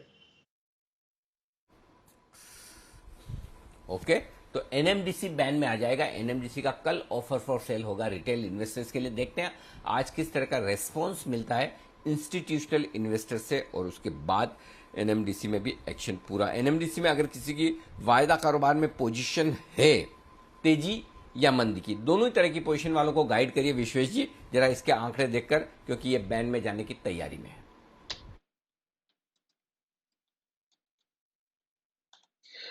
देखिए मेरे हिसाब से अनिल जी बहुत ही कंसोलिडेशन का चार्ट था काफी दिनों से। 175 नहीं टूट रहा था। मेरे हिसाब से पोजीशन होल्ड नहीं करनी चाहिए। आज अगर 175 के नीचे क्लोज दे रहा है, 170 के पुट ऑप्शन में अनिल जी 84 लाख का ओपन इंटरेस्ट है, तो मुझे लगता है some sort of unwinding is on the card. तो यहाँ पे नहीं होल्ड करना चाहिए पोजीशन। मुझे लगता है एटलीस्ट 160 तक आ सकता है, तो पोजीशन एग्जिट करने की सलाह होगी। ओके, तो पोजीशन एग्जिट करने की सलाह होगी। एनएमडीसी पर ओएफएस चल रहा है, बैन में आने की भी तैयारी है, तो फिलहाल अवॉइड करें इस काउंटर को, ये सलाह आपके लिए बनती हुई दिख रही है। पर एक स्टॉक जहां पर एक बड़ा स्पाइक अभी थोड़ी देर पहले आते हुए दिखा है और गेन्स अपनी होल्ड कर रहा है, कैम्स, इस पर रखिए नजर। बंसल जी, जरा कैम्स के चार्ट देखें। ऑफकोर्स रिसेंटली लिस्टेड है तो उतना बड़ा डेटा नहीं होगा आपके पास, बट क्या चल रहा है कैम्स में, क्योंकि बड़ी स्पाइक आ रही है और गेन्स को होल्ड कर रहा है काउंटर।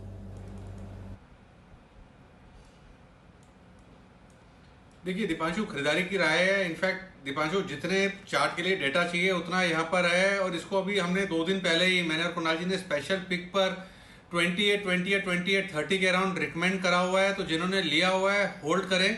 नई खरीदारी की भी राय है, नए हाइस पे स्टॉक चल रहा है, कोई रेजिस्टेंस नहीं है। तो जिस तरीके का स्ट्रक्चर है यहाँ पर इमीडिएटली 3120, 3130 का टारगेट बैठता है। ओके, तो 3120, 3130 के टारगेट्स के लिए कैम्स पर रखिए नजर। मोमेंटम बढ़िया है इस काउंटर में और आज एक फ्रेश खरीदारी के संकेत आपको आते हुए दिख रहे हैं। किरण जी, सेंचुरी टेक्सटाइल्स पर भी अपनी राय दें। कल हमने देखा अच्छे मोमेंटम में था, अच्छी तेजी आई। माफ कीजिएगा, फिर से किरण जी मेरे दिमाग से निकल गया।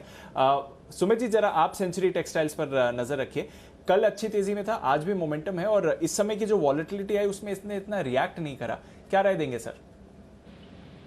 क्योंकि ये सारे टेक्सटाइल स्टॉक्स के अंदर मेरे को लग रहा है कि एक अच्छी तेजी बनी हुई है और यहाँ से एक अच्छा ऊपर का मूव देखने को मिलना चाहिए। जहां तक सेंचुरी टेक्सटाइल का सवाल है, 700 का लेवल ये तोड़ने को तैयार है और मेरे को लगता है ये 700 का लेवल तोड़ के और भी ऊपर का मूव आने वाले दिनों में दिखाएगा। तो जिन्होंने पोजीशन बना रखी है सेंचुरी टेक्सटाइल में, आराम से होल्ड करके बैठे। नीचे में इसका इमीडिएट अब जो सपोर्ट बन रहा है वो 650, 645 के आसपास है। ऊपर में 700 का लेवल टूटने के बाद 750 से 750 तक के लेवल सेंचुरी टेक्सटाइल में देखने को मिल सकता है। तो होल्ड करके रखे पोजीशन। ओके, तो 750 से 750 के टारगेट्स के लिए होल्ड करके चलें। सेंचुरी टेक्सटाइल्स है, ये एक और काउंटर है जहां पर आपको मूव आती हुई दिख रही है। गोदरेज कंज्यूमर में फ्रेश मूव आती हुई दिखी है और अभी थोड़ी देर पहले एक स्पाइक आया था और उसके बाद और तेजी बनी थी। चोपड़ा साहब, गोदरेज कंज्यूमर है आपके रेडार पर? क्योंकि जब कंपनी का अपडेट आया था तब भी पॉजिटिविटी थी, आज सुबह ब्रोकरेजेस की तरफ से भी पॉजिटिव व्यू बन रहा था और पिछले कुछ दिनों से अच्छे मोमेंटम में भी रहा है। क्या एक्सपेक्ट करते हैं सर इस कंपनी से? देखिए, बहुत अच्छी दिग्गज कंपनी है, दशकों से इस देश में है और मेरे ख्याल से ऐसा कोई हाउस होल्ड नहीं है जो इनका प्रोडक्ट यूज नहीं करता। मगर एट द सेम टाइम मैं कहूँगा एक अच्छी तेज़ी ऑलरेडी बन चुकी है और जहाँ जहाँ भी लोगों के पास अगर उन्होंने पहले खरीदा हुआ है उसमें प्रॉफिट बुकिंग करें और फ्रेश पोजीशंस ना लें। इसमें एक और चीज़ मैं टेक्निकली कहना चाहूँगा, एक गैप छोड़ा था स्टॉक ने करीब करीब 717 रुपये और 774 रुपये के बीच में, जो टेक्निकली स्पीकिंग, मैं कोई बहुत बड़ा टेक्निकल एक्सपर्ट नहीं हूँ, बट यहाँ पे आपके पैनल में बहुत से लोग बैठे हैं, वो ये बताएंगे कि जब भी गैप्स छूटते हैं तो वो कभी ना कभी ज़रूर भरने वापस आते हैं। तो अगर ये गैप भर जाता है तो वहाँ पर फ्रेश एंट्री बिल्कुल बनती है, लाजमी है। और अगर ये 700, 720, 725 के लगभग कभी भी किसी भी गिरावट में मिलता है तो बहुत ही आइडियल बाय होगा। मगर इस समय मैं यही रिकमेंड करूँगा, फ्रेश एंट्री ना करें और जहाँ जहाँ पर भी किसी ने अगर नीचे के स्तरों पे लिया हुआ है तो कुछ प्रॉफिट बुक करके कैश पे बैठे। ओके, तो फिलहाल फ्रेश एंट्री नहीं करें, प्रॉफिट बुक करके कैश पर बैठिए। बट गोदरेज कंज्यूमर एक और स्टॉक जो 2-3 दिनों से अच्छे मोमेंटम में रहा है और आज भी एटलीस्ट अपनी गेन्स इसने होल्ड ही करी हैं, कुछ ज़्यादा परेशानी वहाँ पर नहीं आती हुई दिखी है। ये एक काउंटर है जहाँ पर आपको रखनी है नज़र। एबट इंडिया, इस पर भी रखिए नज़र। इस पर भी थोड़ा मूव आया था थोड़ी देर पहले और गेन्स होल्ड कर रहा है, हालांकि थोड़ा बड़ा स्टॉक है वैल्यू वाइज अगर आप देखें, बट नज़र रखिए इस पर आप मूवमेंट देख रहे हैं। आइए कैश का ऑप्शन सुमित जी हमें दे रहे हैं।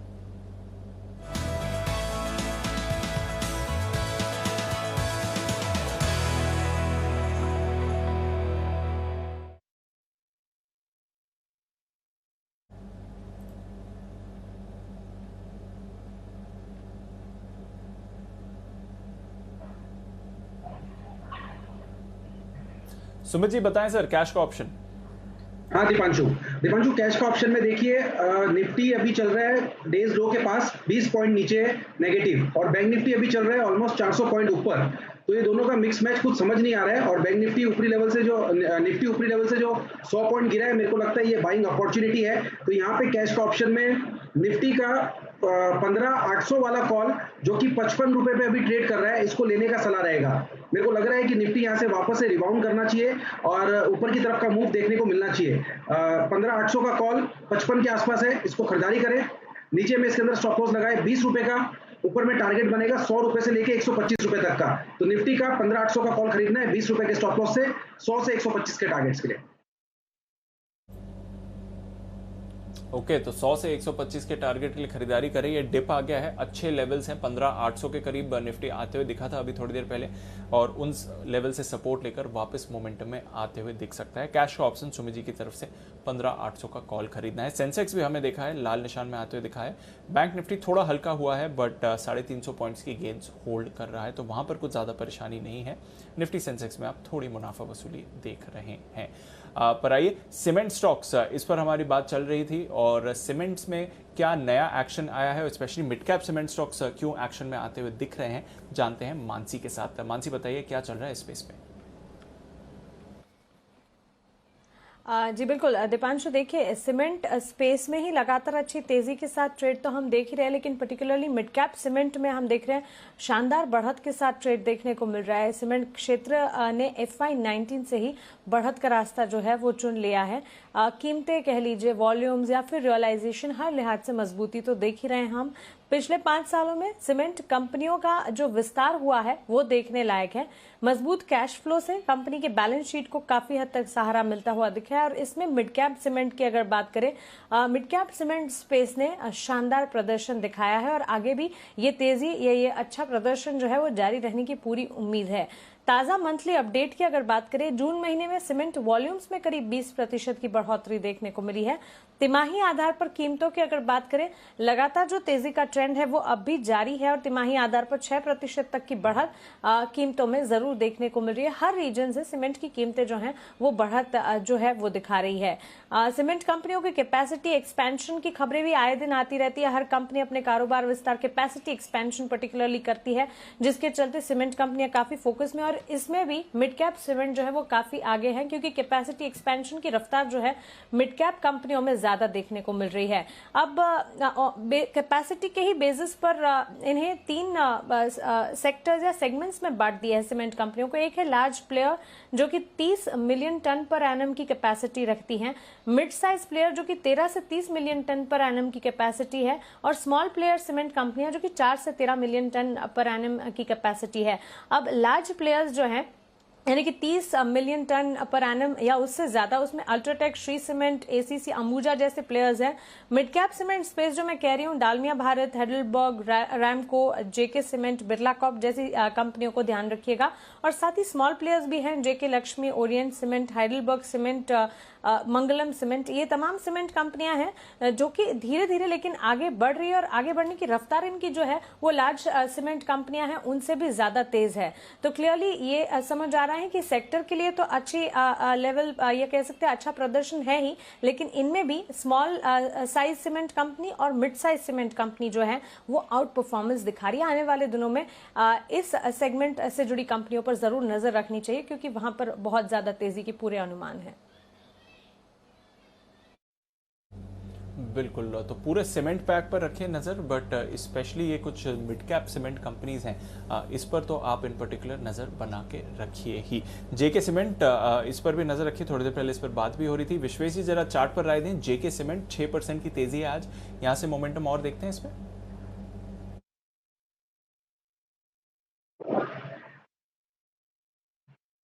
आज के दिन में जो परफॉर्मेंस दिया है वो काफी अच्छा है, और पर्टिकुलरली JK की बात करें दीपांशु, तो मार्च के मंथ से स्टॉक कंसोलिडेशन कर रहा था 2970 2700 के बीच में, जब 200 रुपीज की रेंज है। तो आज जो स्टॉक का प्राइस वॉल्यूम मूवमेंट है, मुझे लग रहा है stock is heading for 3200 plus, तो यहाँ पे डेफिनेटली लॉन्ग रहना चाहिए। और जिस हिसाब से स्टॉक के अंदर में वॉल्यूम है, मुझे लगता है अगर कोई पुल बैक 2980 तक मिलता है दीपांशु, तो मुझे लगता है लॉन्ग ऐड कर सकते हैं।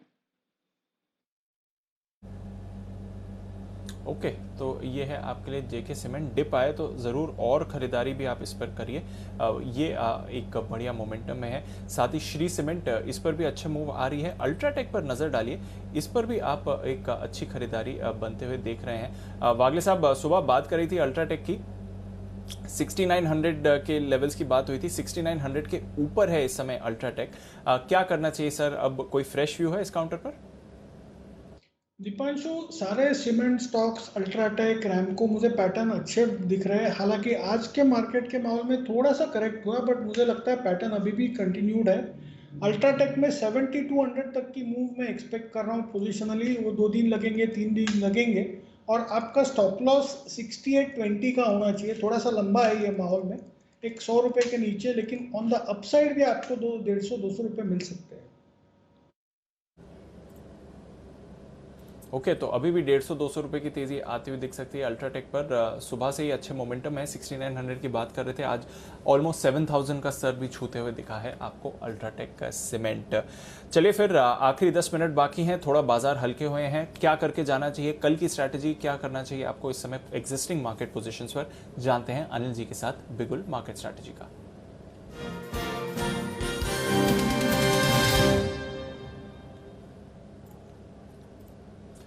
अनिल सर, नजर अब बनी हुई है किस तरह से छुट्टी के बाद यूएस के बाजार ट्रेड करते हैं। डाउ फ्यूचर्स, नास्डैक फ्यूचर्स एकदम फ्लैट हैं सर। यूरोप में आपको हल्की सुस्ती दिख रही है, कोई ऐसी भारी गिरावट नहीं है, बस थोड़ी सी सुस्ती के साथ यूरोप के बाजार ट्रेड कर रहे हैं। तेल में तेजी कायम है, 7750 के करीब आपको ब्रेंट दिख रहा है, वहां पर एक्शन भरपूर है। सोने में बढ़िया रिबाउंड आते हुए दिखा है सर, $1800 के पार इंटरनेशनल मार्केट्स में सोना वापस गया है, 2 हफ्ते की ऊंचाई पर है। डॉलर भी थोड़ी स्ट्रेंथ इस समय दिखा रहा है, क्या करके जाएं सर? ठीक बात है। तो दीप, ग्लोबल बाजारों के संकेत मिले जुले, कोई खास नहीं है। अब अमेरिका में 3 दिनों की छुट्टी के बाद कैसा सेशन होगा वो डाउ फ्यूचर से तो अंदाजा नहीं लग रहा है। अगर डाउ फ्यूचर जैसा वैसा का वैसा बंद हो जाए कि 2-4-5 पॉइंट ऊपर नीचे, तब तो भारतीय बाजारों के लिए कोई समस्या है नहीं, क्योंकि हम अच्छी मजबूती के साथ ही 15,800 के ऊपर ही बंद हो रहे हैं। और बैंक निफ्टी तो एक अच्छी मजबूती के साथ 35,500 के ऊपर बंद होने को तैयार है। तो क्लोजिंग कोई खराब नहीं है, न निफ्टी की खराब है न बैंक निफ्टी की खराब है। बैंक निफ्टी की तो बहुत ही अच्छी कही जाएगी, इसमें कोई डाउट नहीं है। पर इस पूरे रनअप में हमने 35,650 की बेस्ट क्लोजिंग देखी है, तो ये सेकंड बेस्ट क्लोजिंग हम बैंक निफ्टी पर देखने जा रहे हैं, तो इससे बढ़िया क्या चाहिए। तो आई डोंट थिंक कोई प्रॉब्लम है। निफ्टी में भी 15,800 के ऊपर की है। अब ये जरूर है कि 3 दिनों की छुट्टी के बाद अगर अमेरिका के बाजार आज कमजोर हो गए तो, और फिर आप थोड़ा ऊपर से प्रेशर देख रहे हैं, तो फिर फ्रेश खरीदारी करनी है तो चाहे तो आप कल का इंतजार कर लें, या फिर अगर अभी खरीदते हैं तो 15,700 का एक पुट ऑप्शन खरीद लीजिए, नीचे आपकी हेजिंग हो जाएगी, या 16,000 का एक कॉल ऑप्शन बेच दीजिए। अपनी तेजी की पोजीशन में बने रहिए, कोई चिंता की बात नहीं। लेकिन एक ही कंडीशन पर, थोड़ा अभी खरीदें, थोड़ा अगर गैप डाउन ओपनिंग कल मिल जाए तो और ऐड करें तो ही खरीदें। और अगर आप लॉन्ग पोजीशन है तो भी आप अपनी हेजिंग के साथ चल सकते हैं। तो मेरे ख्याल से तेजी की पोजीशन में रहने में ऐसा कोई खास दिक्कत वाली बात नहीं है। हल्का फुल्का करेक्शन बाजार में बीच बीच में आएगा, लेकिन वही है, न 15,600 के नीचे बंद होने की तैयारी है, न 15,900 के ऊपर बंद होने की तैयारी। तो वो 300 पॉइंट की रेंज में ही निफ्टी फंसा है। बैंक निफ्टी ने जरूर एक संकेत दिया है कि वो ब्रेकआउट देना चाहता है। तो कल का सेशन मेरे ख्याल से ज्यादा मेक और ब्रेक वाला होगा। बैंक निफ्टी में लॉन्ग पोजीशन है तो आप आराम से होल्ड करें। नीचे की तरफ अगर आपको रिस्क नहीं रखनी, उस लिहाज से लगाना है, तो 35,200 का एक पुट ऑप्शन खरीद सकते हैं, या 36,000 का एक कॉल ऑप्शन बेच सकते हैं। जो आपको ठीक लगे दोनों में से वो काम कर सकते हैं। लेकिन ओवरऑल आप अपनी पोजीशन, तेजी की पोजीशन को होल्ड करें। थोड़ा सा कमजोर हुआ है, उससे डरने घबराने की जरूरत नहीं। फ्रेश पोजीशन अगर हाई रिस्क ले सकते हैं, एवरेज कर सकते हैं तो आज करें, नहीं तो कल सुबह खरीदिए। जी जी। ओके, तो फ्रेश पोजीशन अगर एवरेज कर सकते हैं तो करिए, पर कल खरीदिए। थोड़ी जगह रखिए पोजीशन ऐड करने के लिए, डिप आया है बट अपनी पोजीशन होल्ड करिए, हेज तैयार रखिए और बैंक निफ्टी के मोमेंटम पर रखिए नजर।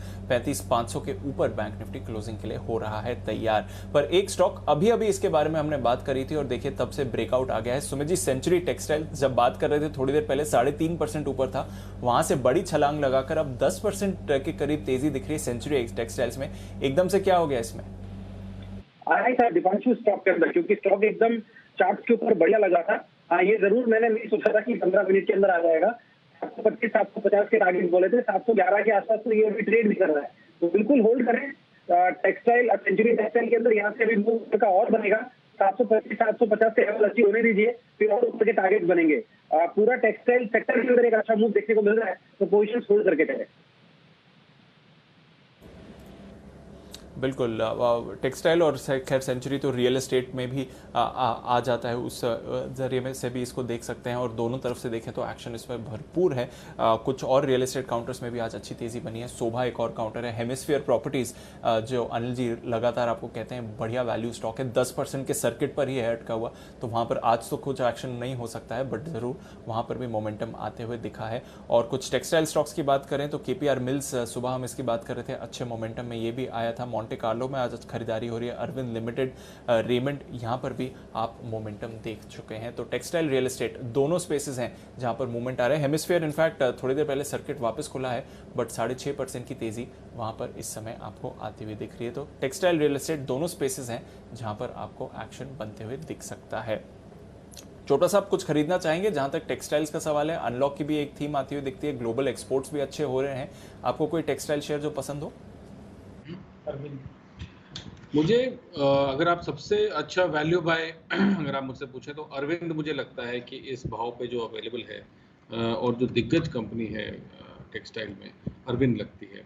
उसके बाद रेमंड भी एक बहुत अच्छा ऑप्शन है जहां पर मुझे लगता है यहाँ से कम 15 से 20% तक की तेज़ी देखने को मिलेगी। और टेक्सटाइल ऐसा सेक्टर है जो कहीं ना कहीं बिल्कुल लेगाट रहा है पिछले काफ़ी समय से, तो अगर इसके अंदर कुछ भी पॉजिटिव न्यूज़ आता है और वैसे भी जो चार्ट फॉर्मेशंस भी हो रही हैं बहुत अच्छी हैं, तो अरविंद और रेमंड जो दिग्गज कंपनीज हैं, ये दोनों मैं रिकमेंड करना चाहूँगा। दोनों रिलेटिवली सेफ भी हैं, छोटे प्लेयर्स नहीं हैं, बड़ा काफ़ी इनका काम है, नेशनल प्रेजेंस है और बड़े ब्रांड्स हैं इनके पास, तो ये दोनों ही कंपनीज में रिकमेंड करना चाहूँगा। ओके, तो ये दो कंपनीज हैं, अरविंद और रेमंड, यहाँ पर आपको रखनी है नज़र। मोमेंटम इधर भी आते हुए दिख सकता है। इस बीच एनएमडीसी के लिए खबर आ रही है, ओएफएस तो इनका चल ही रहा है, बैन में भी आ सकता है और एम्फी रिक्लासिफिकेशन भी हुआ है, पर उस पर आज के लिए चौथे और ट्रिगर डाल दीजिए। माइनिंग लीज के लिए लेटर ऑफ इंटेंट कंपनी को मिला है, तो ये तो अच्छी खबर आती हुई दिख रही है। जहाँ तक एनएमडीसी का सवाल है, इस समय छत्तीसगढ़ सरकार से माइनिंग लीज के लिए लेटर ऑफ इंटेंट कंपनी को मिलते हुए दिखा है, तो अच्छी खबर एनएमडीसी के लिए। बट आज of course offer for cell की वजह से थोड़े दबाव में ज़रूर ये काउंटर आपको दिख रहा है, तो एनएमडीसी पर भी रखिए नज़र। देखेंगे कि आने वाले समय में इस पर कल रिटेल के लिए ओएफएस खुलने के बाद किस तरह का एक्शन आते हुए दिख सकता है। एनएमडीसी आपके लिए।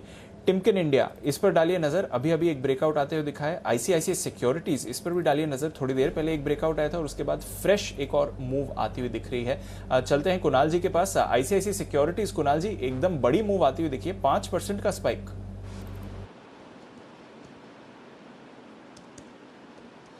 बहुत ही ज़बरदस्त चार्ट है दीपांशु, और देखिए मैं और राकेश जी इस पर आज सवेरे भी चर्चा कर रहे थे। बहुत ही क्लियर ब्रेकआउट चार्ट पर आता हुआ दिख रहा है। स्टॉक लाइफ टाइम हाई पर ट्रेड हो रहा है और ये जो पूरा स्पेस है, पूरा स्पेस जगमगा रहा है, तो इसमें मौजूदा स्तरों पर भी बाय करने की मेरी राय है। और मुझे लगता है कि 800 रुपए के लेवल्स आईसीआईसीआई सिक्योरिटीज में आते हुए दिखेंगे। यहां पर अगर आप बाय कर रहे हैं तो एक स्टॉप लॉस रखें 705 रुपए के आसपास। मुझे लगता है कि 750 का पहले लेवल आएगा और फिर 800 तक ये स्टॉक जाना चाहिए। ओके, तो 800 के तरफ स्टॉक नजर बना रहा है आईसीआईसीआई सिक्योरिटीज। क्लोजिंग में यहाँ पर ब्रेकआउट आते हुए दिखा है और थोड़ी देर पहले हम बात कर रहे थे वीआईपी इंडस्ट्रीज पर भी कुणाल जी के साथ, उस पर भी नजर डालिए क्योंकि वहां पर भी एक आपको बढ़िया स्पाइक आते हुए दिखा है। वीआईपी अब 7.5% की तेजी के साथ डेज हाई पर ट्रेड करते हुए दिख रहा है। इंडो काउंट, ये भी एक काउंटर है जहां पर आपको अच्छी तेजी बनी है, यहाँ पर आप देख रहे हैं 7% का उछाल। एक बार टिमकेन इंडिया पर भी जरा राय ले लेता हूँ सुमित जी से, क्योंकि सुमित जी एक बड़ा उछाल आया है, यूजुअली ट्रेड के मामले में इतना डिस्कस नहीं होता है, बट डेफिनेटली 8% का उछाल टिमकेन इंडिया में। क्या चल रहा है इस चार्ट पे? बिल्कुल आपने सही कहा, टिमकेन में एक अच्छा उछाल देखने को मिल रहा है। स्टॉक का इमीडिएट ऊपर में हर्डल 1570 का है, 1570 ये लेवल निकलने पे और ऊपर का मूव देखने को मिलेगा। तो पोजिशनली जिन्होंने होल्ड कर रखा है वो होल्ड करें, यहाँ से ऊपर का मूव देखने को मिलना चाहिए। 1600 से लेके 1650 तक का मूव स्टॉक के अंदर ऊपर में देखने को मिल सकता है, एक बार 1570 के ऊपर क्लोजिंग मिलती है तो फ्रेश बाइंग 1570 के ऊपर, एग्जिस्टिंग पोजीशंस होल्ड करके चले। ओके, एग्जिस्टिंग पोजीशन होल्ड करें और 1570 के ऊपर और पोजीशंस भी यहां पर बनाई जा सकती हैं। चलिए फिर क्लोजिंग की तरफ चलते हैं। 1 पॉइंट से नया रिकॉर्ड बनते बनते मिस हुआ है आज निफ्टी पर सेंसेक्स ने इंट्राडे में बनाया है नया रिकॉर्ड। वहां से फिर ऊपरी स्तरों पर निफ्टी और सेंसेक्स में आई है गिरावट। बैंक निफ्टी थोड़ा हल्का हुआ बट अच्छी तेजी के साथ 35,500 के ऊपर बंद होने के लिए तैयार हो रहा है। जो सुबह टारगेट्स की बात करी थी अपसाइड पर निफ्टी बैंक निफ्टी दोनों के लिए, वो अचीव होते हुए दिखे हैं। निफ्टी की बात करें, कंट्रीब्यूशन आया है अल्ट्राटेक और श्री सीमेंट की तरफ से। आज सीमेंट स्टॉक्स अच्छी तेजी में थे। एचडीएफसी बैंक मजबूत अपडेट और ब्रोकरेज कमेंट्री के बाद 2.5% का उछाल यहां पर। बजाज फाइनेंस से भी आया अच्छा अपडेट, इसकी वजह से बजाज फाइनेंस, बजाज फिनसर्व दोनों तेजी में रहे। साथ ही कोटक बैंक, इंडसइंड बैंक, यहां से भी आपको पार्टिसिपेशन दिखा। आईसीआईसीआई बैंक एकदम सपाट। तो प्राइवेट बैंक्स और कुछ फाइनेंशियल्स की वजह से निफ्टी ने होल्ड आउट करा है। पर दूसरी तरफ टाटा मोटर्स लगभग 10% की गिरावट आती हुई दिखी, जो कंपनी ने अपडेट दिया। वॉल्यूम्स और एबिट पर असर पड़ सकता है आने वाले समय में। आईटी स्टॉक्स के लिए नेगेटिव दिन था, 2 दिन बाद टीसीएस के आएंगे नतीजे। आज 1.5% नीचे। इन्फोसिस में भी 1% की गिरावट। रिलायंस इंडस्ट्रीज 1% नीचे था। HUL, Maruti, HCL technologies, axis bank और आईटीसी, यहां पर भी आपने सुस्ती देखी है। तो ओवरऑल बेसिस पर निफ्टी ने इनकी वजह से अंडर परफॉर्म किया है, पर बैंक से मिला है बाजार को बढ़िया सहारा। वायदा कारोबार की बात करें तो एयू स्मॉल फाइनेंस बैंक दमदार अपडेट्स के बाद यहां पर 8% की तेजी आपने देखी है। इसके साथ ही रैमको सीमेंट, गोदरेज कंज्यूमर्स, पीवीआर आंध्र में 50% क्षमता के साथ थिएटर्स को खुलने की मंजूरी मिल गई है। UltraTech, Shriram transport finance, doctor Lal pathlabs, ACC, Ambuja, SBI life, ये कुछ काउंटर्स हैं जहां पर आपने अच्छी खरीदारी देखी है। उसमें गुजरात गैस भी जोड़ दीजिए, आईसीआईसीआई प्रू, एसआरएफ, यहां पर भी आपने पॉजिटिव मोमेंटम देखा है। पर दूसरी तरफ India bulls housing ban list में है, पर आज 4.5% नीचे था। बायोकॉन, सीएलएसए ने फिर से 260 का टारगेट दिया है, 4% नीचे। Vodafone Idea, NMDC offer for sale fully subscribe हो गया है। आज नॉन रिटेल हिस्सा 3% नीचे। SAIL, Tata Power, Ashok Leyland, Canara Bank, AB Fashion, IDFC First और ग्लेनमार्क, ये कुछ और काउंटर्स हैं जहां पर आपको दिखी है आज के लिए वीकनेस। कैश स्टॉक्स में भी जैसे अभी हम बात कर रहे थे, काफी स्टॉक्स में आपने मजबूत ब्रेकआउट्स आते हुए दिखे towards end. Timken India, ICICI Securities, VIP Industries, Hemisphere, JK Lakshmi, Sumitomo Chemicals, Century Textiles, JK Cement, CAMS, यहां पर आपने बढ़िया मोमेंटम देखा है। तो और ऑफ कोर्स आज का जो हमारा एसआईपी स्टॉक था मोल्टेक टेक्नोलॉजीज, वो तो 20% के सर्किट पर ही है सुबह से। तो अनिल जी, थोड़ा इंडेक्स लेवल पर मुनाफा वसूली, सेंसेक्स नए रिकॉर्ड बनाने के बाद हल्का हुआ, बट बैंक निफ्टी 35,500 के ऊपर क्लोज होते हुए दिखा और एक बार फिर से ब्रॉडर मार्केट्स में भरपूर एक्शन सर। बिल्कुल, तो ये रहा आज के लिए आपके लिए एक्शन पैक दिन, जहां सेंसेक्स ने बनाया रिकॉर्ड, निफ्टी 1 पॉइंट से रिकॉर्ड बनाने से चूका और ऊपरी स्तर से आया 100 पॉइंट नीचे। तो दोनों तरफ के ट्रेडर्स को भरपूर खुशी का मौका। पहले जिन्हें तेजी करने का मन था उनके लिए रिकॉर्ड हाइज पर पहुंचा, बाद में जिन्हें मंदी करने का मन था उनको भी, दोनों को 100 पॉइंट सेंचुरी दोनों को देखने को मिली, ऊपर भी और नीचे भी। तो चलिए, ये रहा आज का एक्शन पैक दिन। लेकिन बाजार बंद होने के बाद भी एक्शन बिजनेस पे खत्म होने वाला है नहीं। आपके लिए शाम का विशेष शो, और ये शो है 5 बजे, आपकी खबर आपका फायदा। और आज इंटरेस्टिंग शो है।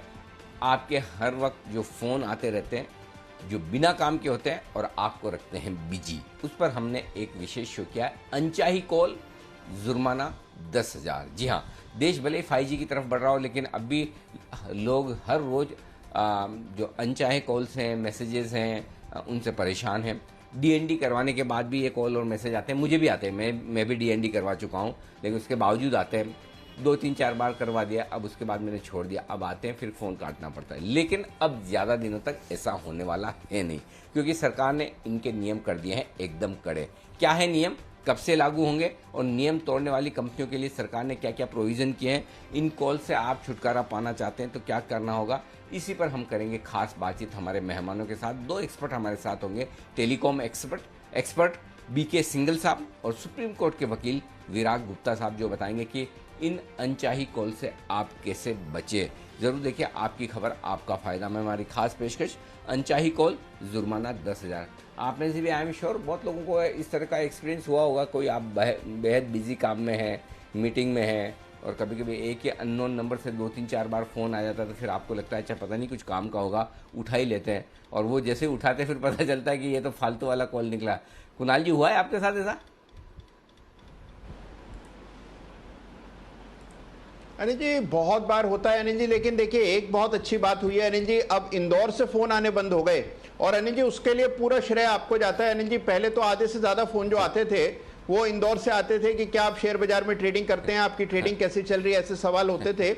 और अनिल जी अभी पिछले कुछ दिनों में बिल्कुल, जब से आपने हफ्ता वो जो कार्यक्रम चलाया था अनिल जी, उसके बाद से बिल्कुल बंद है। कुणाल जी, कैसे एहसान फरामोश आदमी है आप। देखिए कितने अच्छे लोग आपको रोज पूछते थे, आपकी तबीयत पूछते थे, हालचाल पूछते थे, ट्रेडिंग ठीक चल रही है ना, हमारी कोई मदद। देखिए इतना पूछते थे और अब आप कह रहे हैं कि बंद हो गए। हालचाल पूछने वाले लोग थे, लेकिन चलिए आप तो समझदार हैं और आपको पता है क्या क्या चल रहा है, क्या नहीं चल रहा है, कैसे चलना चाहिए, कैसे नहीं चलना चाहिए। लेकिन वाकई में बजाय इंदौर के, लेकिन अनफॉर्चुनेटली वो इंदौर से होता था इसलिए इंदौर का नाम हो गया। इंदौर तो बेहद खूबसूरत और बहुत अच्छा शहर है, वहाँ के लोग भी बहुत अच्छे हैं, लेकिन अनफॉर्चुनेटली वहाँ पर ये सब कुछ हुआ और फाइनली हमारी टीम ने जो स्टिंग ऑपरेशन किया, कम से कम वो तो बंद हो गया। हाँ अभी भी थोड़े बहुत आते हैं, पालनपुर, महसाना, गुड़गांव कम, लेकिन पहले जितने आते थे उसके मुश्किल से 1-2% बचे हैं। तो लेकिन वहाँ तो हमने स्टिंग ऑपरेशन करके कर लिया काम, यहाँ पे तो हम कर भी नहीं सकते हैं। ये तो हमारे पास पॉसिबल भी नहीं है कि जो बिल्डर्स के, डेवलपर्स के और बाकी सब लोगों के क्रेडिट कार्ड के, होम लोन्स के, पर्सनल लोन्स के जो फ़ोन आते हैं, अब उम्मीद करें उससे भी आपको मुक्ति मिलेगी।